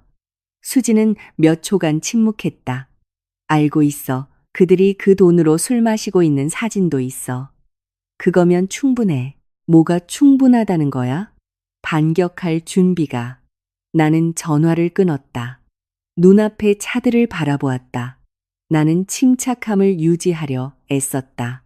일을 너무 크게 만들고 싶지 않았다. 하지만 그들이 우리 부모님을 건드렸을 때 그들은 마지막 선을 넘어버렸다. 나에게는 다른 선택지가 없었다. 나는 오피스텔로 돌아가지 않았다. 나는 강남으로 향했다. 사진 속 레스토랑은 내가 예전에 박준호가 큰 계약을 성사시켰을 때 함께 갔던 곳이었다. 그때 나는 테이블 구석에 앉아 그가 거래처와 축배를 드는 모습을 보며 그를 대신해 자랑스러워했었다. 하지만 지금 나는 다른 이유로 그곳에 가고 있었다. 레스토랑 앞에 차를 세우고 나는 심호흡을 했다. 내 안의 분노는 소리로 터져나오지 않았다. 조용하고 차가웠다. 소란을 피우고 싶지는 않았다. 그들이 알아듣고 내가 더 이상 이용당할 수 있는 사람이 아니라는 것을 깨닫게 할 만큼만 말하고 싶었다. 안으로 들어서자 따뜻한 노란 조명, 감미로운 음악, 와인과 스테이크 냄새가 공기 중에 섞여 있었다. 창가 쪽 테이블에서 그들을 발견했다. 박준호는 크게 웃으며 와인잔을 들고 있었다. 그의 얼굴에서는 어젯밤의 긴장감은 찾아볼 수 없었다. 시어머니는 옆에 앉아 무언가 말씀하고 계셨다. 둘 다 아주 편안해 보였다. 테이블 위에는 와인병이 한 병이 아니었다. 내가 다가가자 박준호가 나를 먼저 보았다. 그의 입가에 걸려있던 미소가 굳어졌다. 김지우, 시어머니께서 돌아보시며 안색이 변했다. 네가 우리를 미행했니? 나는 그 질문에 대답하지 않았다. 나는 의자를 끌어 그들 맞은편에 앉았다. 돈 돌려받으러 왔어요. 박준호가 미간을 찌푸렸다. 무슨 돈? 우리 부모님의 500만 원. 그가 비웃었다. 그건 어머님께서 자발적으로 주신 거야. 압박받아서 자발적으로. 그런 식으로 말하는 건 모욕이야. 전 사실을 말하고 있어요. 시어머니께서 목소리를 높이며 끼어들었다. 너 너무 심하구나. 우리가 지금 식사 중인 거 안 보여? 우리 부모님 돈으로 식사하고 계시잖아요. 박준호가 와인잔을 세게 내려놓았다. 여기서 난동 부리지 마. 난동 부리는 거 아니에요. 그냥 돈 돌려달라고 요구하는 거예요. 그가 나를 몇 초간 쳐다보더니 옅게 웃었다. 갚을게. 하지만 지금은 아니야. 언제요? 자금 사정이 좀 풀리면 이틀 드릴게요. 시어머니께서 웃음을 터뜨렸다. 네가 뭔데 기한을 정해? 충분한 증거를 가진 사람이죠. 박준호가 멈칫했다. 무슨 증거? 나는 휴대폰을 꺼내 그들이 사내 진미 앞에 앉아있는 사진을 열었다. 이 사진이 있고요. 당신이 돈 빌려달라고 애원하는 메시지도 있고 오늘 아침 대화 녹음 파일도 있어요. 그리고 당신이 몰래 쓴 300만 원 거래 내역서도 있고요. 박준호의 얼굴이 창백해졌다. 너 녹음했어? 스스로를 지키기 위해서요. 그래서 어쩔 건데? 이 모든 걸 변호사에게 보낼 거예요. 그리고 필요하다면 당신 거래처에도 보내서 그들의 돈이 당신 손에서 어떻게 굴러가고 있는지 알려줄 수도 있죠. 시어머니께서 손으로 테이블을 쳤다. 네가 감히 협박하는 거 아니에요. 테이블 주위의 공기가 얼어붙었다. 옆 테이블 사람들이 힐끗거리기 시작했다. 박준호가 목소리를 낮췄다. 지우야, 일 크게 만들지 마. 제가 만드는 게 아니에요. 당신이 만드는 거지. 갚겠다고 했잖아. 그럼 각서 쓰세요. 무슨 각서? 이틀 안에 우리 부모님께 500만 원 전액을 갚겠다고요. 그렇지 않으면 제가 방금 말한 대로 할 거예요. 그가 나를 뚫어져라 쳐다보았다. 넌 지금 날 파멸시키려는 거야. 당신이 스스로를 파멸시키고 있는 거죠. 긴 침묵이 흘렀다. 나는 그의 눈을 피하지 않고 똑바로 쳐다보았다. 몇 년 만에 처음으로 나는 그 눈빛이 더 이상 두렵지 않았다. 마침내 그가 숨을 거칠게 내쉬었다. 알았어. 이틀 기다릴게요. 나는 일어섰다. 하지만 떠나기 전 한마디 덧붙였다. 그리고 이제부터 우리 부모님 댁에는 발도 들여놓지 마세요. 시어머니께서는 나를 원망 가득한 눈빛으로 쳐다보았다. 배은망덕한 것. 나는 등을 돌렸다. 저는 그저 더 이상 순진하지 않을 뿐이에요. 나는 레스토랑을 나와 거리로 나섰다. 서울의 밤 공기는 시원했다. 심장은 여전히 빠르게 뛰었지만 더 이상 떨리지는 않았다. 나는 방금 명확한 선을 그었다는 것을 알았다. 오피스텔로 돌아오자마자 나는 모든 사진, 메시지, 녹음 파일을 수진에게 보냈다. 수진은 즉시 다시 전화했다. 잘했어. 그가 이틀 안에 갚겠다고 했어. 좋아. 하지만 만약 안 갚을 경우도 대비해야 해. 알고 있어. 그리고 한 가지 더. 뭔데? 방금 그 사람 회사 내부자에게서 정보를 받았는데 세금 신고가 좀 불투명한 정황이 있어. 나는 몇 초간 침묵했다. 확실해. 아직 증거는 부족하지만 네가 필요하다면 더 깊이 파볼 수 있어. 나는 발코니를 내다보았다. 도시의 불빛이 빛의 강처럼 펼쳐져 있었다. 그가 약속을 지키지 않을 때만 나는 누구도 파멸시키고 싶지 않았다. 하지만 누구도 나를 계속해서 궁지로 몰아넣게 내버려 두지도 않을 것이다. 이틀 후가 그 답이 될 것이다. 이틀은 내가 생각했던 것보다 더디게 흘러갔다. 나는 재촉하는 문자도 전화도 하지 않았다. 그저 기다렸다. 박준호가 약속을 지킬지 아니면 계속해서 내 인내심을 시험할지 기다렸다. 이틀째 되는 날 아침, 나는 부모님의 계좌를 확인했다. 입금 내역은 없었다. 점심때도 나는 조용히 있었다. 저녁이 되자 내 휴대폰이 울렸다. 박준호에게서 온 문자였다. 며칠만 더 시간을 줘. 나는 그 글자를 오랫동안 쳐다보았다. 분노도 놀라움도 없었다. 그저 가슴속에서 차가운 감각이 서서히 퍼져나갈 뿐이었다. 나는 짧게 답했다. 안 돼. 몇 분 후 그에게서 전화가 왔다. 나는 벨소리가 울리도록 내버려 두었다. 마침내 받았다. 지우야, 넌 내 사정을 이해 못해. 충분히 이해했어. 지금 거래처에서 압박이 심해. 이런 상황에서 네가 날 몰아붙이는 건 인정머리 없는 짓이야. 우리 부모님 돈으로 레스토랑에서 식사할 때 당신의 인정은 어디 있었는데? 그가 몇 초간 침묵했다. 갚겠다고 했잖아. 이틀의 시간이 있었어. 일주일만 더 주면 난 조건을 분명히 말했어. 그의 목소리가 짜증스럽게 변했다. 넌 일부러 일을 크게 만들려는 거지. 내가 돈 안 갚으면 어쩔 건데. 내 약속을 지키길 바랄 뿐이야. 긴 침묵이 흘렀다. 나는 그의 거친 숨소리를 들었다. 지우야, 바보 같은 짓 하지 마. 네가 그 쓰레기 같은 것들 보낸다고 해서 내가 무서워할 것 같아? 당신이 무서워할 필요 없어. 그냥 이해하면 돼. 뭘 이해해? 내가 더 이상 당신이 이용할 수 있는 사람이 아니라는 걸. 그가 전화를 끊었다. 나는 휴대폰을 책상 위에 내려놓았다. 마음은 이상하게도 평온했다. 나는 그에게 기회를 주었지만 그는 받지 않기로 선택했다. 나는 노트북을 열어 저장해둔 모든 파일을 수진에게 보냈다. 진행해 줘. 라는 한 줄과 함께 10분도 채 되지 않아 수진에게서 전화가 왔다. 확실해? 확실해. 그럼 공식적으로 요구서를 보낼게. 동시에 그 300만 원과 다른 불투명한 거래 내역 정보도 관련자에게 넘길 거야. 응. 만약 그가 계속 버티면 우린 다음 단계로 넘어갈 거야. 나는 다음 단계가 무엇인지 알고 있었다. 그날 오후부터 모든 것이 움직이기 시작했다. 수지는 나를 대신해 48시간 내에 돈을 갚지 않으면 재산 점유 및 계좌 무단 사용 혐의로 민사소송을 제기하겠다는 내용의 공문을 보냈다. 동시에 비정상적인 자금 이체 내역 사본이 익명으로 박준호 회사의 고위직에게 전달되었다. 나는 직접적으로 아무것도 하지 않았다. 그저 지켜볼 뿐이었다. 저녁이 되자 내 휴대폰이 미친 듯이 울렸다. 이번에는 박준호 혼자가 아니었다. 모르는 번호도 그의 전 동료 번호도 있었다. 나는 받지 않았다. 밤 9시쯤 수진에게서 메시지가 왔다. 그 사람 회사. 지금 긴급 회의 중이래. 나는 화면을 보았다.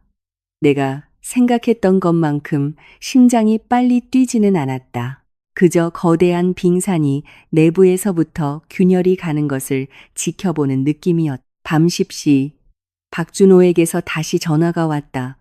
나는 받았다. 너 지금 무슨 짓을 한 거야? 내가 말했던 그대로 했을 뿐이야. 내부 거래 내역을 누구한테 보냈어? 변호사한테 보냈어. 이 일 때문에 내가 직장을 잃을 수도 있다는 거 알아? 당신 행동에 대한 책임은 내가 지지 않아. 김지우, 당신에게는 기회가 있었어. 전화기 너머로 무언가 세게 부딪히는 소리가 들렸다. 정말 날 벼랑 끝으로 밀어붙이고 싶은 거야? 내가 미는 게 아니야. 당신이 스스로 걸어 들어간 거지. 네가 이긴 것 같아. 난 승패 게임을 하는 게 아니야. 넌 날 파멸시키고 있어. 난 나를 지키고 있어. 그가 몇 초간 침묵하더니 더 이상 공격적이지 않은 침울한 목소리로 말했다. 지우야, 만약 내가 직장을 잃으면 난 아무것도 남지 않아. 나는 발코니를 내다보았다. 도시의 불빛이 반짝였다. 내 돈을 쓸 때 그 생각을 해봤어? 그냥 잠깐 빌린 거였어. 허락을 구한 적은 없었지. 그의 목소리가 점점 작아졌다. 네가 이렇게까지 할 줄은 몰랐어. 나도 당신이 날 이렇게까지 하게 만들 줄은 몰랐어. 나는 전화를 끊었다. 한밤중에 모르는 번호로 문자가 왔다. 지우 씨, 저 준호 씨 회사 회계팀 직원인데요. 따로 드릴 말씀이 있습니다. 나는 그 문자를 보았다. 마치 새로운 문이 열리는 느낌이었다. 나는 바로 답장하지 않았다. 오랫동안 생각한 후 답장을 보냈다. 내일 오전 10시 제 회사 근처 카페에서 뵙죠. 거의 즉시 답장이 왔다. 네, 나는 휴대폰을 내려놓았다. 이야기는 더 이상 500만 원이나 파티에 관한 것이 아니었다. 더 깊고 복잡한 층위로 넘어가고 있었다. 그리고 나는 이 순간부터 박준호가 나뿐만 아니라 그가 오랫동안 숨겨왔던 바로 그 자신과 마주하게 될 것임을 알았다. 기쁘지도 통쾌하지도 않았다. 나는 그저 그 어느 때보다 더 굳건히 서 있는 자신을 느꼈을 뿐이다. 만약 그가 내가 마음 약해질 것이라 생각했다면 그는 틀렸다. 만약 그가 내가 침묵만 할 줄 알았다면 그는 또 틀렸다. 나는 복수를 원하지 않았지만 물러서지도 않을 것이다. 다음 날 아침 나는 약속보다 15분 일찍 카페에 도착했다. 출입구를 관찰할 수 있는 구석 자리를 골랐다. 이런 방어적인 습관은 내가 의도적으로 만든 것이 아니었다. 너무나도 여러 번 궁지에 몰린 끝에 저절로 형성된 것이었다. 나는 뜨거운 차 한 잔을 시키고 김이 피어오르는 것을 멍하니 바라보았다. 정확히 10시 한 여자가 들어왔다. 그녀는 주위를 둘러보다가 나를 발견하고는 멈춰섰다. 25살쯤 되어 보이는 마른 체형의 하얀 셔츠와 단정한 바지를 입고 있었다. 그녀의 눈빛에는 약간의 불안감이 서려 있었다. 저 김지우 씨 맞으신가요? 네. 앉으세요. 그녀는 자리에 앉아 가방을 테이블 위에 올려놓았다. 손이 약간 떨렸다. 저는 박준호 씨 회사 회계팀의 이민지라고 합니다. 나는 고개를 끄덕였다. 제가 팀장님께 문자를 드린 건 팀장님께서 아셔야 할 몇 가지가 있다고 생각해서예요. 나는 아무 말도 하지 않고 그녀가 계속하기를 기다렸다. 민지 씨는 심호흡을 한 번 하고 말했다. 팀장님께서 요구서를 보내시고 회사 내 누군가가 거래 내역 정보를 받으면서 어제 긴급 회의가 열렸어요. 그 사람 어땠어요? 좀 당황한 것 같았지만 여전히 뻣뻣했어요. 나는 놀라지 않았다. 민지 씨는 가방을 열어 조심스럽게 클립으로 고정된 서류 뭉치를 꺼냈다. 그녀는 그것을 내 쪽으로 살짝 밀었다. 원본은 가져올 수 없었어요. 이건 사본이에요. 한번 보세요. 나는 서류 뭉치를 열었다. 숫자, 자금 흐름, 계좌, 날짜가 가득했다. 나는 빠르게, 그리고 다시 천천히 읽었다. 이게 뭐죠? 내부 자금 이체 내역이에요. 일부는 공식 장부를 거치지 않았어요. 나는 고개를 들어 그녀를 쳐다보았다. 비정상적인 거네요. 민지 씨가 고개를 끄덕였다. 네, 비정상적이에요. 나는 몇 장 더 넘겼다. 개인 계좌로 이체된 내역들, 모호한 내용이 적힌 항목들, 명확한 증빙 서류 없이 현금으로 인출된 내역들도 있었다. 이 내역들 박준호 씨와 관련이 있나요? 그분이 결제했어요. 이걸 왜 저에게 가져오셨어요? 민지 씨는 몇 초간 침묵했다. 팀장님께서 피해를 입으신 분이라고 생각했고, 그리고 저는 더 이상 그런 환경에서 일하고 싶지 않아서요. 곧 퇴사할 거예요. 지금 지원서 내고 있어요. 나는 서류 뭉치를 덮었다. 이걸 저에게 주는 게 민지 씨에게 문제를 일으킬 수도 있다는 거 아세요? 민지 씨가 옅게 웃었다. 저는 이미 문제에 휘말렸어요. 만약 회사에 감사가 들어오면 저는 어차피 해명해야 해요. 하지만 적어도 모든 것이 명확해지길 바랄 뿐이에요. 나는 내 앞에 앉은 여자를 쳐다보았다. 잘못된 시스템에서 벗어날 용기를 내는 것은 아무나 할 수 있는 일이 아니었다. 고마워요. 민지 씨가 고개를 저었다. 감사받으려고 한 게 아니에요. 같이 끌려 내려가고 싶지 않아서 한 거예요. 이해해요. 이 서류들로 뭘 하실 건가요? 아직 결정 못 했어요. 조심하시는 게 좋을 거예요. 준호 씨 지금 굉장히 예민해요. 어제 이 일이 외부로 알려지면 가만두지 않겠다고 했어요. 나는 희미하게 미소 지었다. 그는 이미 오래전부터 날 가만두지 않았어요. 민지 씨는 침묵했다. 나는 물었다. 회사에 이 사실을 아는 사람이 또 있나요? 몇 명 있지만 아무도 감히 말하지 못해요. 다른 사본도 가지고 계세요? 네. 좋아요. 잘 보관하세요.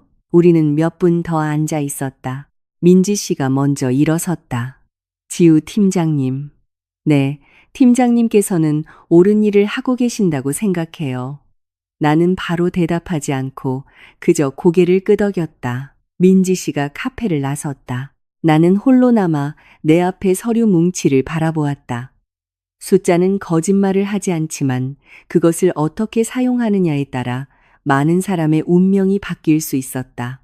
나는 수진에게 전화했다. 그 사람에 대한 자료를 더 입수했어. 응? 단순히 내 돈 문제가 아니야. 수진은 몇 초간 침묵했다. 나한테 보내. 나는 한 장 한 장 사진을 찍어 보냈다. 10분 후 수진에게서 다시 전화가 왔다.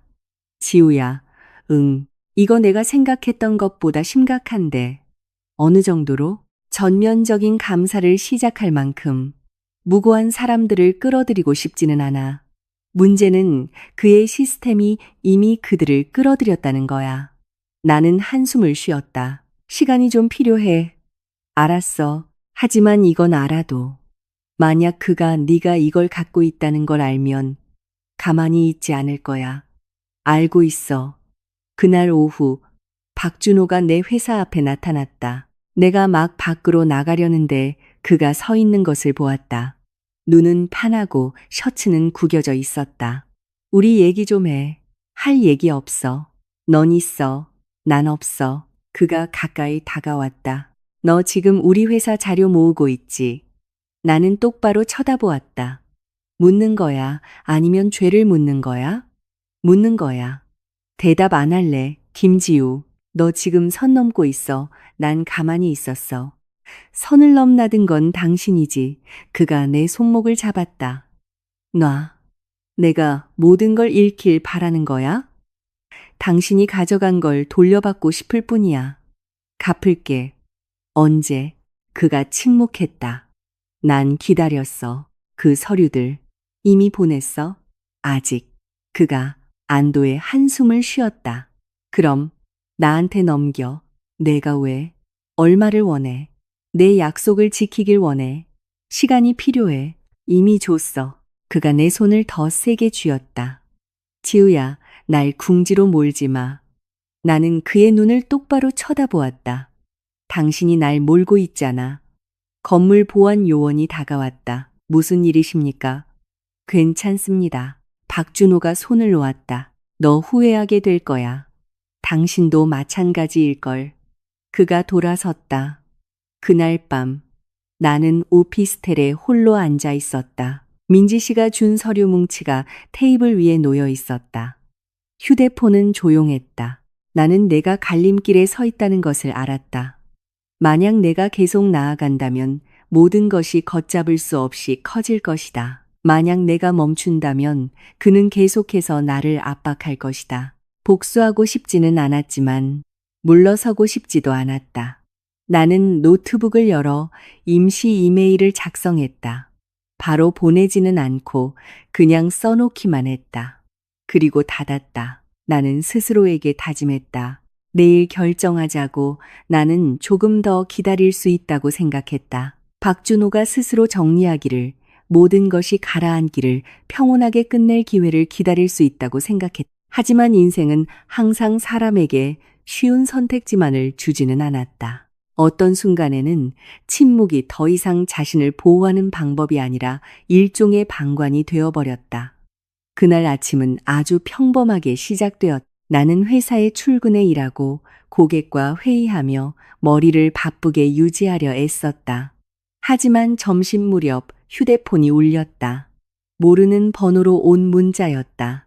김지우 씨, 회사 이메일 확인해 보시는 게 좋을 겁니다. 나는 이메일을 열었다.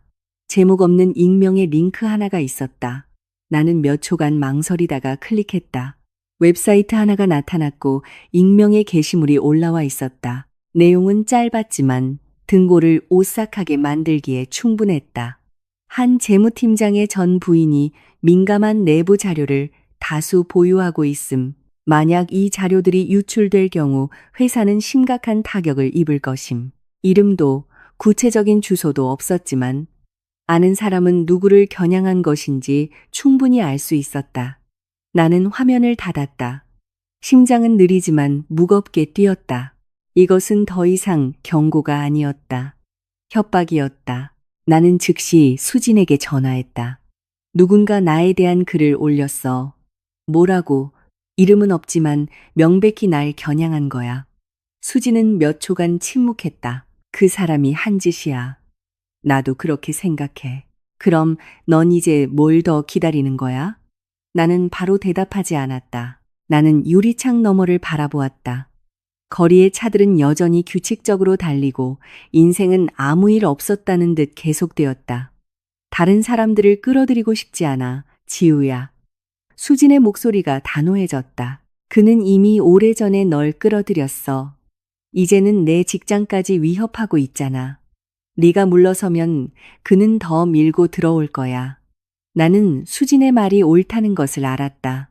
그날 오후 내가 막 회사를 나서려는데 길 건너편에 박준호가 서 있는 것을 보았다. 그는 바로 다가오지 않았다. 그저 서서 나를 쳐다볼 뿐이었다. 그의 눈빛에는 이전 같은 분노 대신 피로와 짜증이 섞여 있었다. 그가 다가왔다. 우리 얘기 좀 해. 싫어. 하는 게 좋을걸. 싫다고 했어. 그가 숨을 거칠게 내쉬었다. 인터넷에 올라온 글 봤지? 봤어. 내가 올린 거 아니야. 묻지 않았어. 넌 내가 그랬다고 생각하겠지. 의심할 필요도 없어. 그가 이를 악물었다.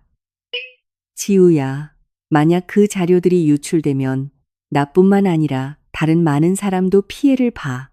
알아. 그래서 어쩔 셈이야. 당신 하기에 달렸어. 지금 날 협박하는 거야? 나는 내 것을 지키고 있을 뿐이야. 넌 우리 회사 증거를 갖고 있어. 당신은 내 돈을 갖고 있고. 그가 침묵했다. 시간이 더 필요해. 이미 줬어. 지금 자금 마련하고 있어. 그렇게 보이지 않는데. 나보고 어쩌라는 거야. 돈 갚아. 500만 원만이 아니라. 무슨 소리야. 그가 나를 쳐다보았다. 그의 눈빛은 피로로 가득했다. 내가 갚아야 할 돈이 네가 생각하는 것보다 더 많아. 나는 놀라지 않았다. 그건 당신 사정이지. 하지만 넌 내가 모든 걸 잃게 만들 수 있는 걸 갖고 있어. 난 당신이 모든 걸 잃길 바라지 않아. 그럼 보내지 마. 당신 학위에 달렸다고 했어. 그가 더 가까이 다가왔다. 지우야, 나 정말 노력하고 있어. 그렇게 안 보여. 네가 믿어줘야 해. 3년 동안 믿었어. 우리 둘 사이에 침묵이 내려앉았다. 너 변했어. 맞아. 난 더 이상 당신이 알던 사람이 아니야. 나도 마찬가지고. 그는 나를 몇 초 더 쳐다보다가 돌아섰다. 그날 밤 나는 오피스텔로 돌아와 어제 써두었던 임시 이메일을 다시 열었다. 한 줄 한 줄 다시 읽었다. 모든 준비는 끝났다. 클릭 한 번이면 되었다. 나는 바로 보내지 않았다. 민지 씨가 준 서류 뭉치를 다시 열었다. 숫자들, 서명들, 이체 내역들. 나는 부모님을 생각했고 내가 홀로 앉아 무엇이 잘못되었는지 자문했던 밤들을 생각했다. 박준호가 조금의 부끄러움도 없이 500만 원이 든 돈 봉투를 받던 순간을 생각했다. 나는 누구도 파멸시키고 싶지 않았지만 계속해서 압박받고 싶지도 않았다. 휴대폰이 울렸다. 민지 씨에게서 온 문자였다. 지우 팀장님, 오늘 회사에 내부 감사팀이 왔어요. 준호 씨 굉장히 긴장하고 있어요. 팀장님께서 빨리 결정하시는 게 좋을 것 같아요. 나는 휴대폰을 내려놓았다. 그날 밤 나는 거의 잠을 이루지 못했다. 나는 천장을 바라보며 모든 가능성을 생각했다. 만약 내가 보낸다면 모든 것이 터져버릴 것이다. 만약 보내지 않는다면 나는 협박 속에서 살아가게 될 것이다. 새벽녘 나는 일어나 노트북을 열고 이메일을 열었다. 나는 회사에 보내지 않았다. 나는 내 변호사와 관련 기관에 보냈다. 하지만 내 개인 계좌의 불법 사용과 관련된 정보를 제공한다는 명목으로 나는 공격하지 않았다. 그저 방어했을 뿐이다. 전송 버튼을 누른 후 나는 오랫동안 가만히 앉아 있었다. 안도감도 두려움도 없었다. 그저 한 시대가 끝났다는 느낌뿐이었다. 점심때 박준호에게서 전화가 왔다. 보냈구나. 응. 전화기 너머로 그의 긴 한숨 소리가 들렸다. 알았어. 나는 침묵했다. 지우야. 응. 어쩌면 우린 너무 멀리 와서 돌아갈 수 없게 됐나 봐. 우린 이미 오래전에 너무 멀리 왔어. 그가 전화를 끊었다. 나는 휴대폰을 내려놓고 발코니를 바라보았다. 도시는 여전했지만 내 마음속 무언가는 변해 있었다. 다음에 무슨 일이 일어날지는 몰랐지만 이번에는 내가 더 이상 어둠 속에 서 있지 않다는 것을 알았다. 내가 변호사와 관련 기관에 모든 자료를 보낸 지 이틀 후 모든 것은 내가 예상했던 방향으로 움직이기 시작했지만 그 과정을 지켜보는 마음은 여전히 무거웠다. 민지 씨가 이른 아침부터 문자를 보내왔다. 지우 팀장님, 오늘 본사에서 감사팀이 내려왔어요. 준호 씨, 최근 6개월간의 모든 거래 내역에 대해 해명하라는 요구를 받았어요.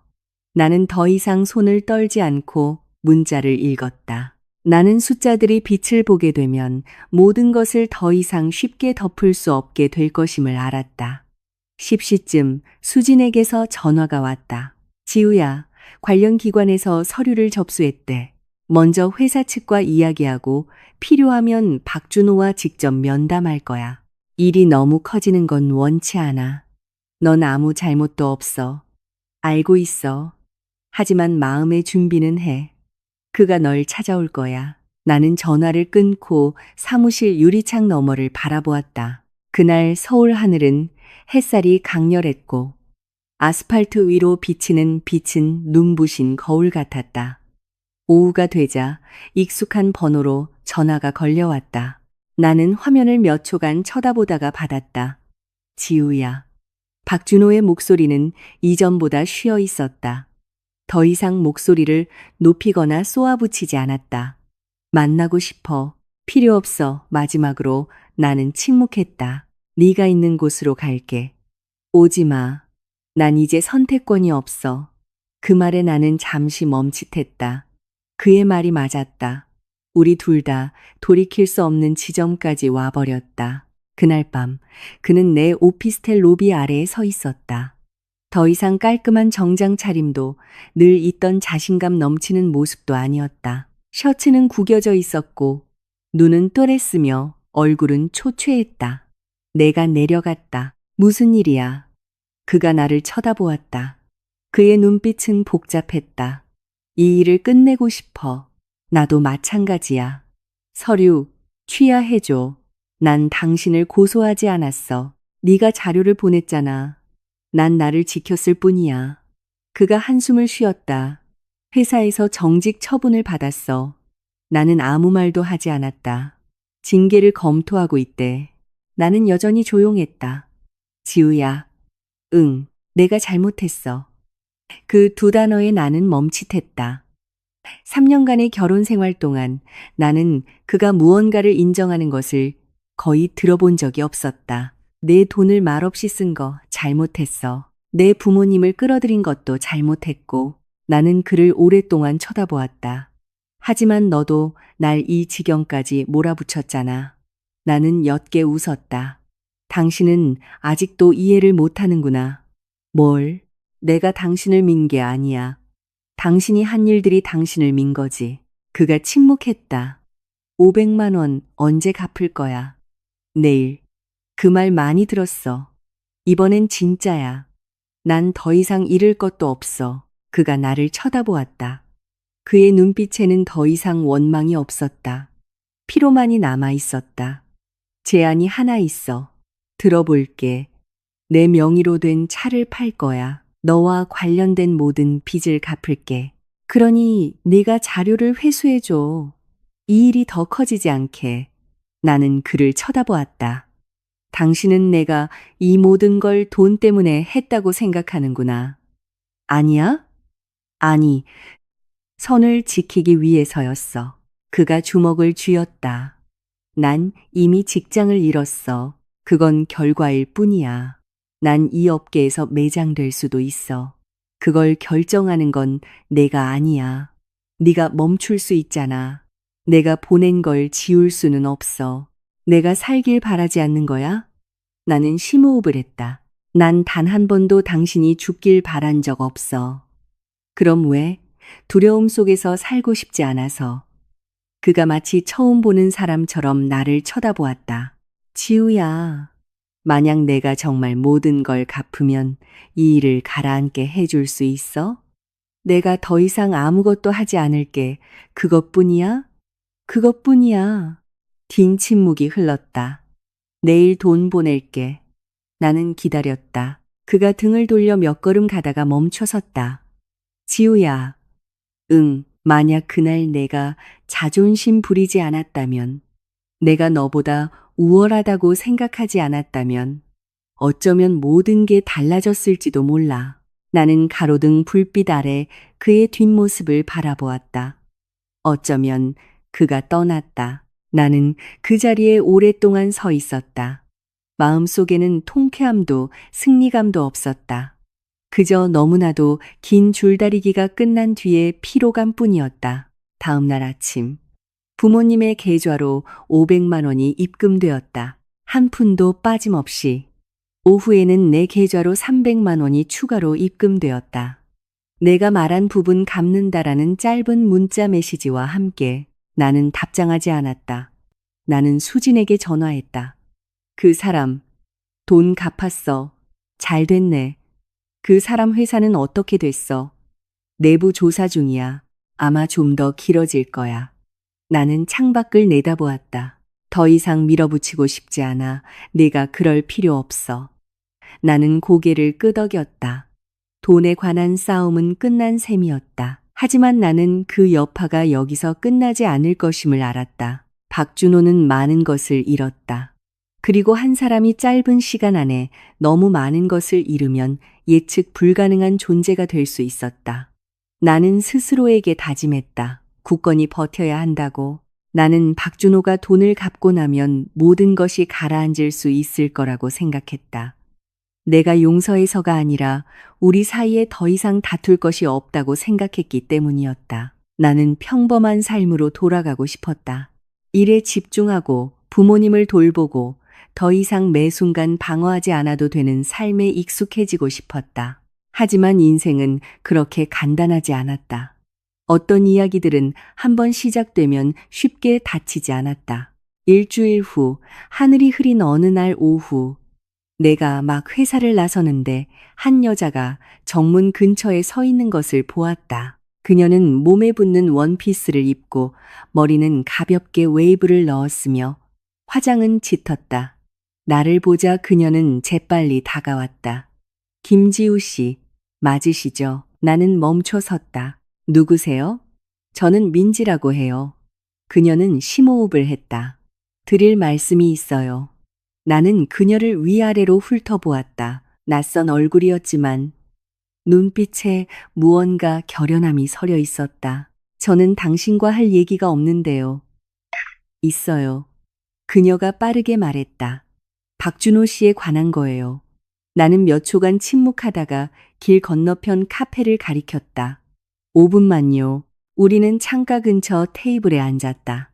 그녀는 돌려 말하지 않았다. 저 임신했어요. 나는 그녀를 쳐다보았다. 표정 변화는 없었다. 누구 아이죠? 박준호 씨요. 나는 물잔을 내려놓았다. 생각했던 것만큼 분노가 치밀지 않았다. 그저 익숙한 피로감뿐이었다. 원하는 게 뭐예요? 그녀는 아마 내가 그렇게 단도직입적으로 물을 줄은 몰랐는지 잠시 멈칫했다. 저는 누구를 찾아가야 할지 모르겠어요. 준호 씨가 그러는데 지우 씨가 자기 돈을 갖고 있대요. 나는 그의 돈을 갖고 있지 않아요. 그가 그러는데 지우 씨 때문에 직장도 잃고 모든 걸 잃었대요. 내가 그렇게 만든 게 아니에요. 두 분의 과거사에는 관심 없어요. 그녀는 주먹을 꽉 쥐었다. 저는 그냥 그가 아이에게 책임지길 바랄 뿐이에요. 그럼 그에게 말해야죠. 전화를 안 받아요. 나는 그녀를 쳐다보았다. 그 아이가 정말 그의 아이라는 건 확실해요? 그녀는 입술을 깨물었다.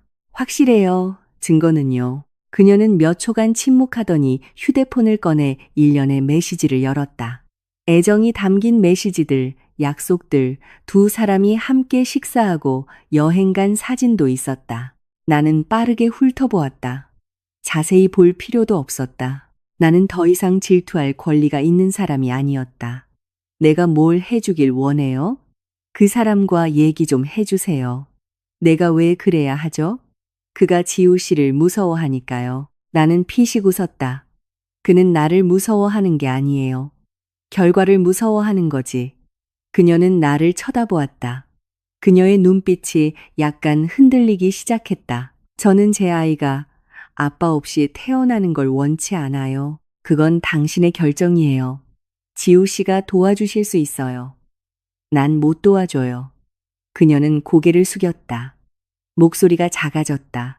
그가 그러는데 만약 지우 씨가 자기를 압박하지 않았다면 모든 게 이렇게 되지는 않았을 거래요. 나는 그녀를 오랫동안 쳐다보았다. 그 사람 말을 믿어요? 그녀는 대답하지 않았다. 나는 누구도 압박하지 않았어요. 내 몫을 지켰을 뿐이죠. 하지만 지금 그는 아무것도 없잖아요. 나는 그에게서 내 것이 아닌 것은 아무것도 가져오지 않았어요. 무거운 침묵이 흘렀다. 그녀가 갑자기 작게 말했다. 그가 그러는데 지우 씨가 아직 돈이 든 카드를 하나 갖고 있대요. 만약 그걸 돌려주면 저를 책임져 주겠다고 했어요. 이제 알겠네요. 나는 그의 카드를 하나도 갖고 있지 않아요. 그가 갖고 있다고 했어요. 그는 거짓말을 하고 있는 거예요. 그녀는 나를 쳐다보았다. 눈빛이 흔들렸다. 누구를 믿어야 할지 모르겠어요. 믿어달라고 요구하지 않아요. 그럼 전 어떻게 해야 해요? 자신의 인생은 스스로 결정해야죠. 그녀는 오랫동안 침묵했다. 나는 일어섰다. 나는 당신과 그의 일에 더 이상 관련되고 싶지 않아요. 그녀가 서둘러 따라 일어섰다. 지우 씨. 네. 만약 아이가 정말 그의 아이라면 밉지 않으세요? 나는 그녀를 쳐다보았다. 나는 미워할 감정도 오래전에 다 써버렸어요. 나는 등을 돌려 걸어갔다. 하지만 몇 걸음 가지 못해 그녀가 부르는 소리를 들었다. 저기요. 나는 돌아보았다. 그녀가 떨리는 손으로 종이 한 장을 내밀었다. 이건 진단서예요. 나는 초음파 사진을 보았지만 날짜가 불분명했다. 저는 의사가 아니에요. 그냥 제가 거짓말하는 게 아니라는 걸 알아주셨으면 해서요.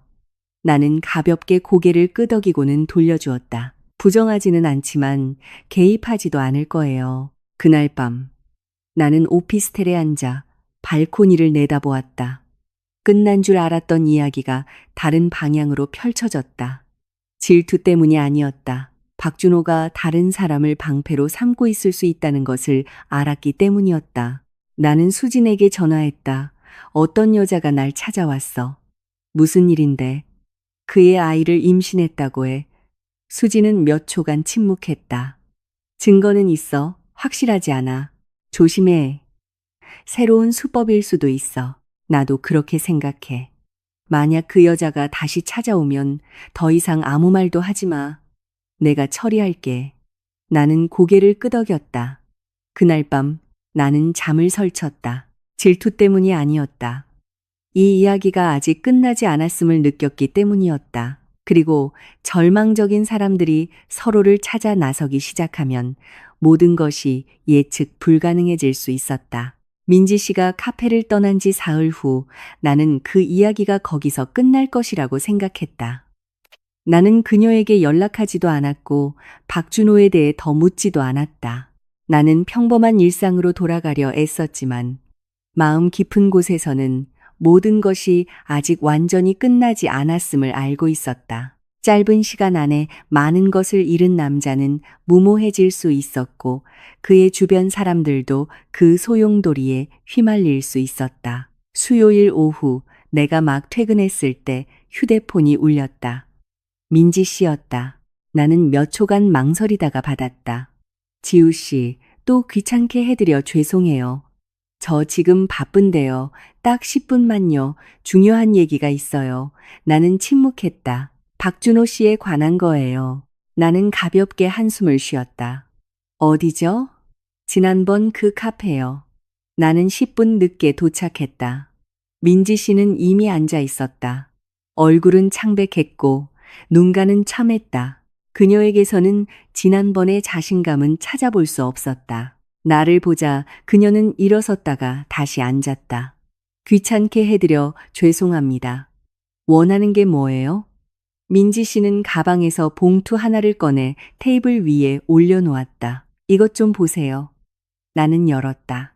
안에는 다른 초음파 사진이 있었다.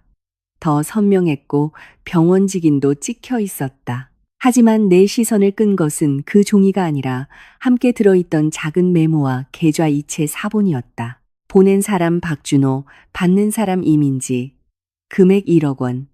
나는 고개를 들었다. 이게 뭐죠? 민지 씨가 입술을 깨물었다. 그가 저에게 돈을 줬어요. 무슨 목적으로요? 입 다물라고요. 나는 그녀를 오랫동안 쳐다보았다. 무엇에 대해 입 다물라고요? 제가 임신하지 않았다는 사실에 대해서요. 나는 생각했던 것만큼 놀라지 않았다. 아마 처음부터 예감하고 있었기 때문일 것이다. 그럼 임신하지 않은 거네요. 민지 씨가 고개를 저었다. 네. 그런데 왜 저에게 말씀하시는 거죠? 그가 저보고 지우 씨를 찾아가라고 했어요.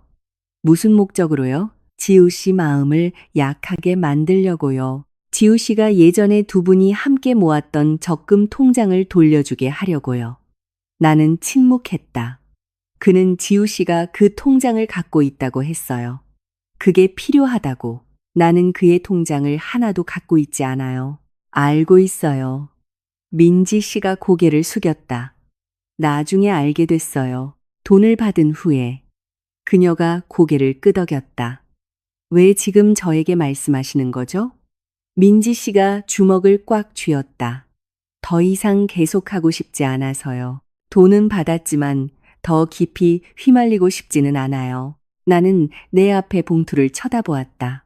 원하는 게 뭐예요? 돌려드리고 싶어요. 나는 미간을 찌푸렸다. 저에게 돌려준다고요? 아니요, 그에게 돌려주고 싶어요. 하지만 무서워요. 뭐가 무서운데요? 만약 제가 이 사실을 말하면 그가 저를 회사에서 잘리게 만들 거라고 했어요. 어디서 일하는데요? 같은 회사였어요. 이해해요. 그래서 왜 저를 찾았어요? 지우 씨가 그가 유일하게 아직 무서워하는 사람이니까요. 나는 피식 웃었다. 그는 나를 무서워하는 게 아니에요. 결과를 무서워하는 거지. 민지 씨는 나를 쳐다보았다. 눈이 붉어졌다. 저는 나쁜 사람이 되고 싶지 않았어요. 하지만 궁지에 몰리고 싶지도 않았고요. 나는 의자에 등을 기댔다. 그 돈, 그냥 가지세요. 민지 씨가 깜짝 놀랐다. 네, 이미 받았잖아요. 그건 당신과 그의 문제예요. 하지만 만약 벗어나고 싶다면 스스로 결정해야 해요. 그녀는 오랫동안 침묵했다. 지우 씨, 네. 제가 밉지 않으세요? 나는 그녀를 쳐다보았다. 코웃음 아니요. 제가 임신한 척 했잖아요. 내가 미워할 권리는 없어요. 하지만 제가 그를 도와서 지우 씨를 압박했잖아요. 당신도 이용당하고 있었던 거고요. 민지 씨가 고개를 숙였다. 눈물이 떨어졌다. 일이 이렇게까지 커질 줄은 몰랐어요. 나도 마찬가지예요. 긴 침묵이 흘렀다. 그에게 말할 건가요? 말할 필요 없어요. 그가 계속할까요? 그건 그의 선택이죠. 끝내고 싶지 않으세요? 원하지만 이런 방식으로는 아니에요. 나는 일어섰다. 이 소용돌이에서 벗어나는 게 좋을 거예요. 저 퇴사할 거예요. 잘 생각했어요, 지우 씨. 네. 그 사람 지금 굉장히 절박해요. 나는 몇 초간 멈춰 섰다. 알고 있어요.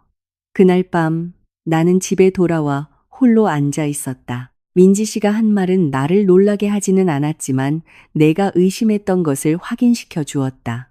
박준호는 단지 돈을 마련하려는 것이 아니었다. 그는 남은 모든 것에 필사적으로 매달리고 있었다.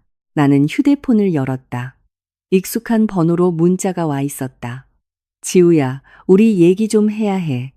나는 답장하지 않았다. 5분 후 다른 문자가 왔다. 민지가 너 만난 거 알아. 나는 화면을 오랫동안 쳐다보았다. 이 게임은 아직 끝나지 않았다. 하지만 이번에는 내가 끌려 들어가는 느낌이 아니었다. 나는 밖에서 모든 것을 그 어느 때보다 더 명확하게 보고 있었다. 나는 휴대폰을 끄고 발코니로 나갔다. 밤바람이 불어왔고 멀리서 들려오는 차 소리를 실어왔다. 도시는 여느 날과 같이 시끄러웠다. 내 마음속에서 무언가가 닫히고 있었다. 모든 일이 끝나서가 아니라 내가 더 이상 다른 사람의 이야기에 갇혀 있지 않게 되었기 때문이었다.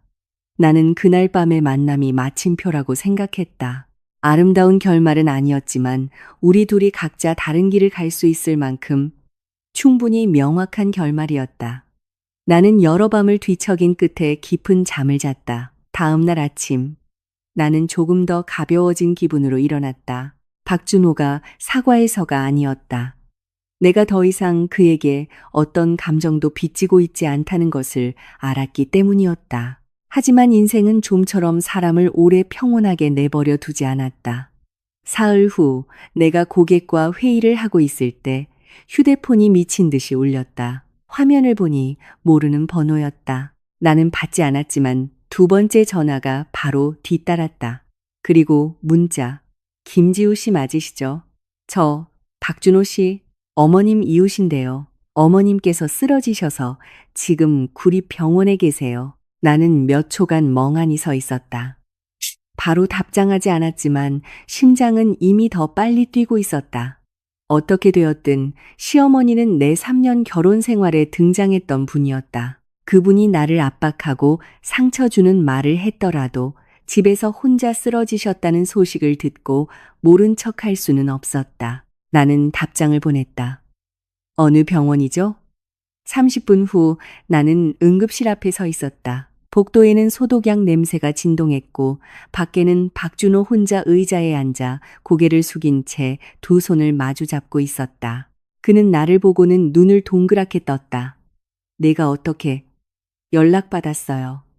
그가 일어섰다. 난 너한테 연락 안 했는데. 알고 있어요. 짧은 침묵이 흘렀다. 어머님은 어떠세요? 의사 선생님이 고혈압에 스트레스가 겹쳤다고 하셨어. 다행히 이웃이 빨리 발견해서 나는 가볍게 고개를 끄덕였다. 그가 나를 쳐다보았다. 그의 눈빛은 피곤해 보였다. 네가 올 거라고는 생각 못했어. 나도 내가 올 거라고 생각 못했어.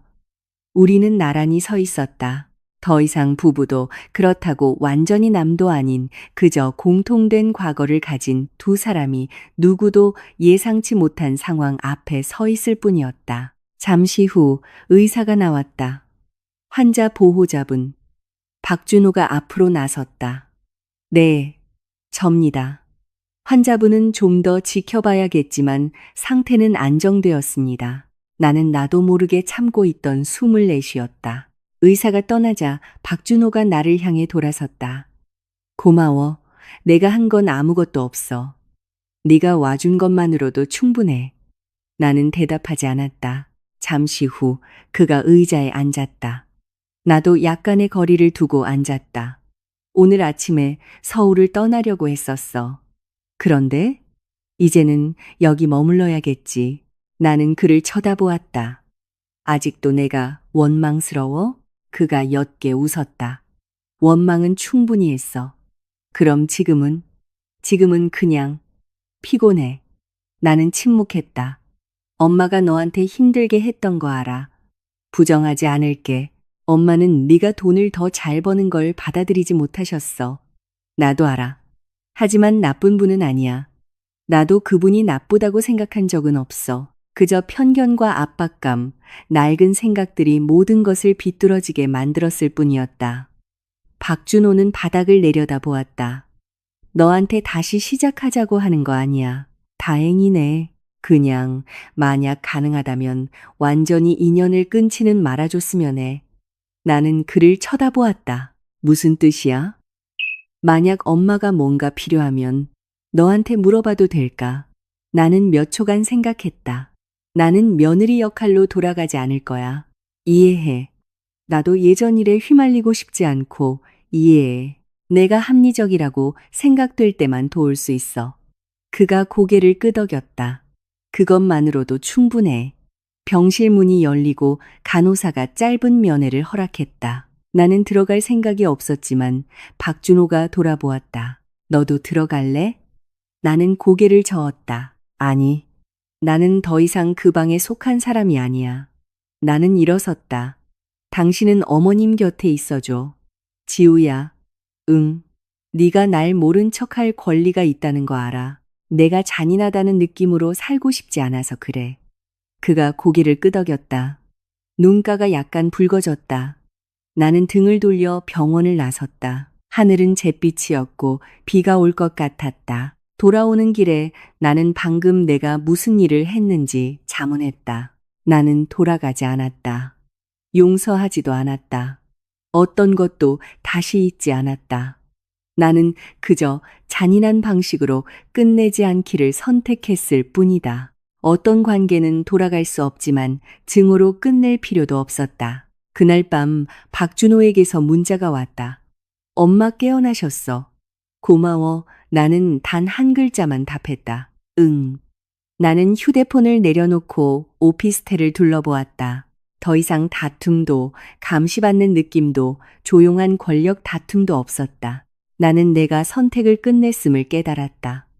나는 돌아가지 않겠지만 과거를 완전히 지워버릴 만큼 냉정한 사람이 되지도 않을 것이다. 그 결혼은 내게 많은 것을 가르쳐 주었고 이제 나는 다른 버전의 나로서 앞으로 나아간다. 내가 병원 문 앞에서 뒤돌아보지 않고 떠난 지 한 달 후 내 삶은 점차 정상 궤도로 돌아왔다. 예전처럼 평온한 일상이 아니라 더 의식적이고 더 냉철하며 더 명확한 경계가 있는 새로운 일상이었다. 나는 여전히 매일 출근하고 내 작은 오피스텔로 돌아오고 요리를 하고 부모님께 전화를 드리고 가끔 수진을 만나 커피를 마셨다. 그 모든 일이 지난 후에 지극히 평범해 보이는 이 일들이 소중하게 느껴졌다. 나는 더 이상 박준호에게서 매일 문자를 받지 않았다. 가끔 그가 어머니의 상태에 대해 짧게 물어올 때가 있었다. 나는 필요하다고 생각되면 답했지만 더 이상의 문은 열지 않았다. 모든 것은 최소한으로 유지되었다. 더 이상 얽매이지 않으면서도 과거를 증오로 만들 만큼 냉정하지도 않을 정도로 어느 날 저녁 나는 발코니에 홀로 앉아 불 켜진 도시를 내려다보았다. 문득 3년간의 결혼 생활을 생각할 때 더 이상 무거운 감정이 들지 않는다는 것을 깨달았다. 잊어서가 아니었다. 모든 것을 제자리에 놓는 법을 배웠기 때문이었다. 한 장이 닫혔고 다른 장이 열리고 있었다. 나는 내 이야기를 다시 쓰기 시작했다. 하소연하기 위해서도 누구를 탓하기 위해서도 아니었다. 각 단계에 있었던 나 자신을 되돌아보기 위해서였다. 인내가 행복을 지키는 방법이라고 생각했던 여자에서 경계선이야말로 관계를 보호하는 것이라는 걸 배운 사람으로, 잃는 것을 두려워하고 부딪히는 것을 무서워했던 사람에서 필요할 때 아니오라고 말할 용기를 가진 사람으로 어떤 밤에는 작은 순간들이 떠올랐다. 처음으로 은행 카드 비밀번호를 바꿨던 순간, 처음으로 박준호 앞에서 떨지 않고 섰던 순간, 레스토랑에 가서 최후 통첩을 했던 순간, 더 이상 그에게 어떤 인정도 필요 없다는 것을 깨달았던 순간, 한 걸음 한 걸음 나는 수동적인 상태에서 능동적으로 방어에서 자기 보호로 나아갔다. 만약 누군가 내게 후회하냐고 묻는다면 나는 아니라고 말할 것이다. 처음부터 강해서가 아니라 모든 것을 겪은 후에 성장했기 때문이었다. 파탄난 결혼이 인생의 끝은 아니었다. 그것은 우리에게 멈춰서서 되돌아보고 다른 방식으로 자신의 이야기를 계속 써나가는 법을 배우게 하는 커다란 쉼표일 뿐이었다. 나는 또한 친절에도 한계가 필요하다는 것을 배웠다. 용서가 다른 사람이 계속해서 상처 주는 것을 허락한다는 의미는 아니었다. 돕는 것이 예전 자리로 돌아간다는 의미는 아니었고, 떠나는 것이 증오를 의미하는 것도 아니었다. 어느 날 오후, 나는 카페에서 민지 씨를 다시 만났다. 그녀는 퇴사하고 새로운 직장을 구했다고 했다. 그녀는 나를 보고 미소 지었다. 더 이상 긴장된 모습도 두려운 눈빛도 없었다. 우리는 그저 인사하고 안부를 묻고 각자의 길을 갔다. 비난도 설명도 없이 그저 인생의 혼란스러운 한 시기를 함께 지나온 두 사람으로서 나는 이 이야기에서 완전한 승자도 완전한 패자도 없다는 것을 깨달았다. 각자 자신의 선택에 대한 대가를 치렀을 뿐이다. 중요한 것은 그 모든 것 이후에 무엇을 배웠고 어떻게 앞으로 나아가느냐였다. 나는 이 이야기를 내 채널에서 AI 음성으로 다시 이야기하기 시작했다. 사생활을 드러내기 위해서가 아니라 이 이야기를 듣는 사람들 중 비슷한 상황에 처한 사람이 있다면 출구를 볼 수 있기를 바라서였다. 나는 그들이 자신을 보호하는 것이 이기적인 것이 아니며 이제 그만이라고 말하는 것이 잔인한 것이 아니며 때로는 떠나는 것이 자신에게 가장 좋은 부분을 지키는 유일한 방법이라는 것을 알았으면 했다.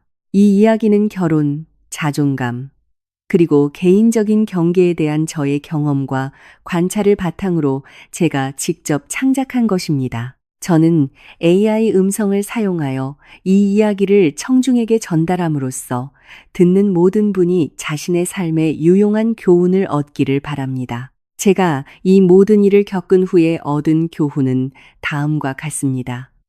첫째, 어떤 관계에서든 재정적 투명성은 필수적입니다. 돈이 감정보다 중요해서가 아니라 명확함이 불필요한 상처를 막아주기 때문입니다. 둘째, 개인적인 경계는 일찍부터 설정되어야 합니다. 너무 오래 참는 것은 다른 사람이 자신의 한계를 넘는 것에 익숙해지게 할 뿐입니다. 셋째, 친절에는 분별력이 동반되어야 합니다. 다른 사람을 돕는 것은 소중한 일이지만 친절이 다른 사람이 이용하는 이유가 되어서는 안 됩니다. 넷째, 관계가 더 이상 안전한 곳이 아닐 때 떠나는 것은 실패가 아니라 용감한 선택입니다. 다섯째, 용서가 돌아간다는 의미는 아닙니다. 용서는 때로 자신의 마음을 가볍게 하기 위해 내려놓는 것일 뿐입니다. 여섯째, 재정적, 감정적 자립은 모든 시련 앞에서 굳건히 설 수 있는 기반입니다. 일곱째, 모든 시련 후에 가장 중요한 것은 누가 옳고 그르냐가 아니라 같은 실수를 반복하지 않기 위해 무엇을 배웠느냐입니다. 저는 이 이야기가 AI 음성으로 전달될 때 듣고 있는 분들의 마음에 닿기를 바랍니다. 어쩌면 당신은 당신을 지치게 하는 관계 속에 있을지도 모릅니다. 어쩌면 당신은 변화를 두려워하고 있을지도 모릅니다. 어쩌면 당신은 자신이 벗어날 만큼 강한지 자문하고 있을지도 모릅니다. 저는 당신이 혼자가 아니며 당신에게는 항상 더 나은 삶을 선택할 권리가 있다는 것을 알아주셨으면 합니다. 이 이야기를 끝까지 들어주셔서 감사합니다. 저와 함께 각 장, 각 감정, 각 성장의 단계를 함께 걸어주셔서 감사합니다. 당신이 항상 강하고 평안하며 자신에게 속한 소중한 것들을 지킬 만큼 충분히 용감하기를 바랍니다.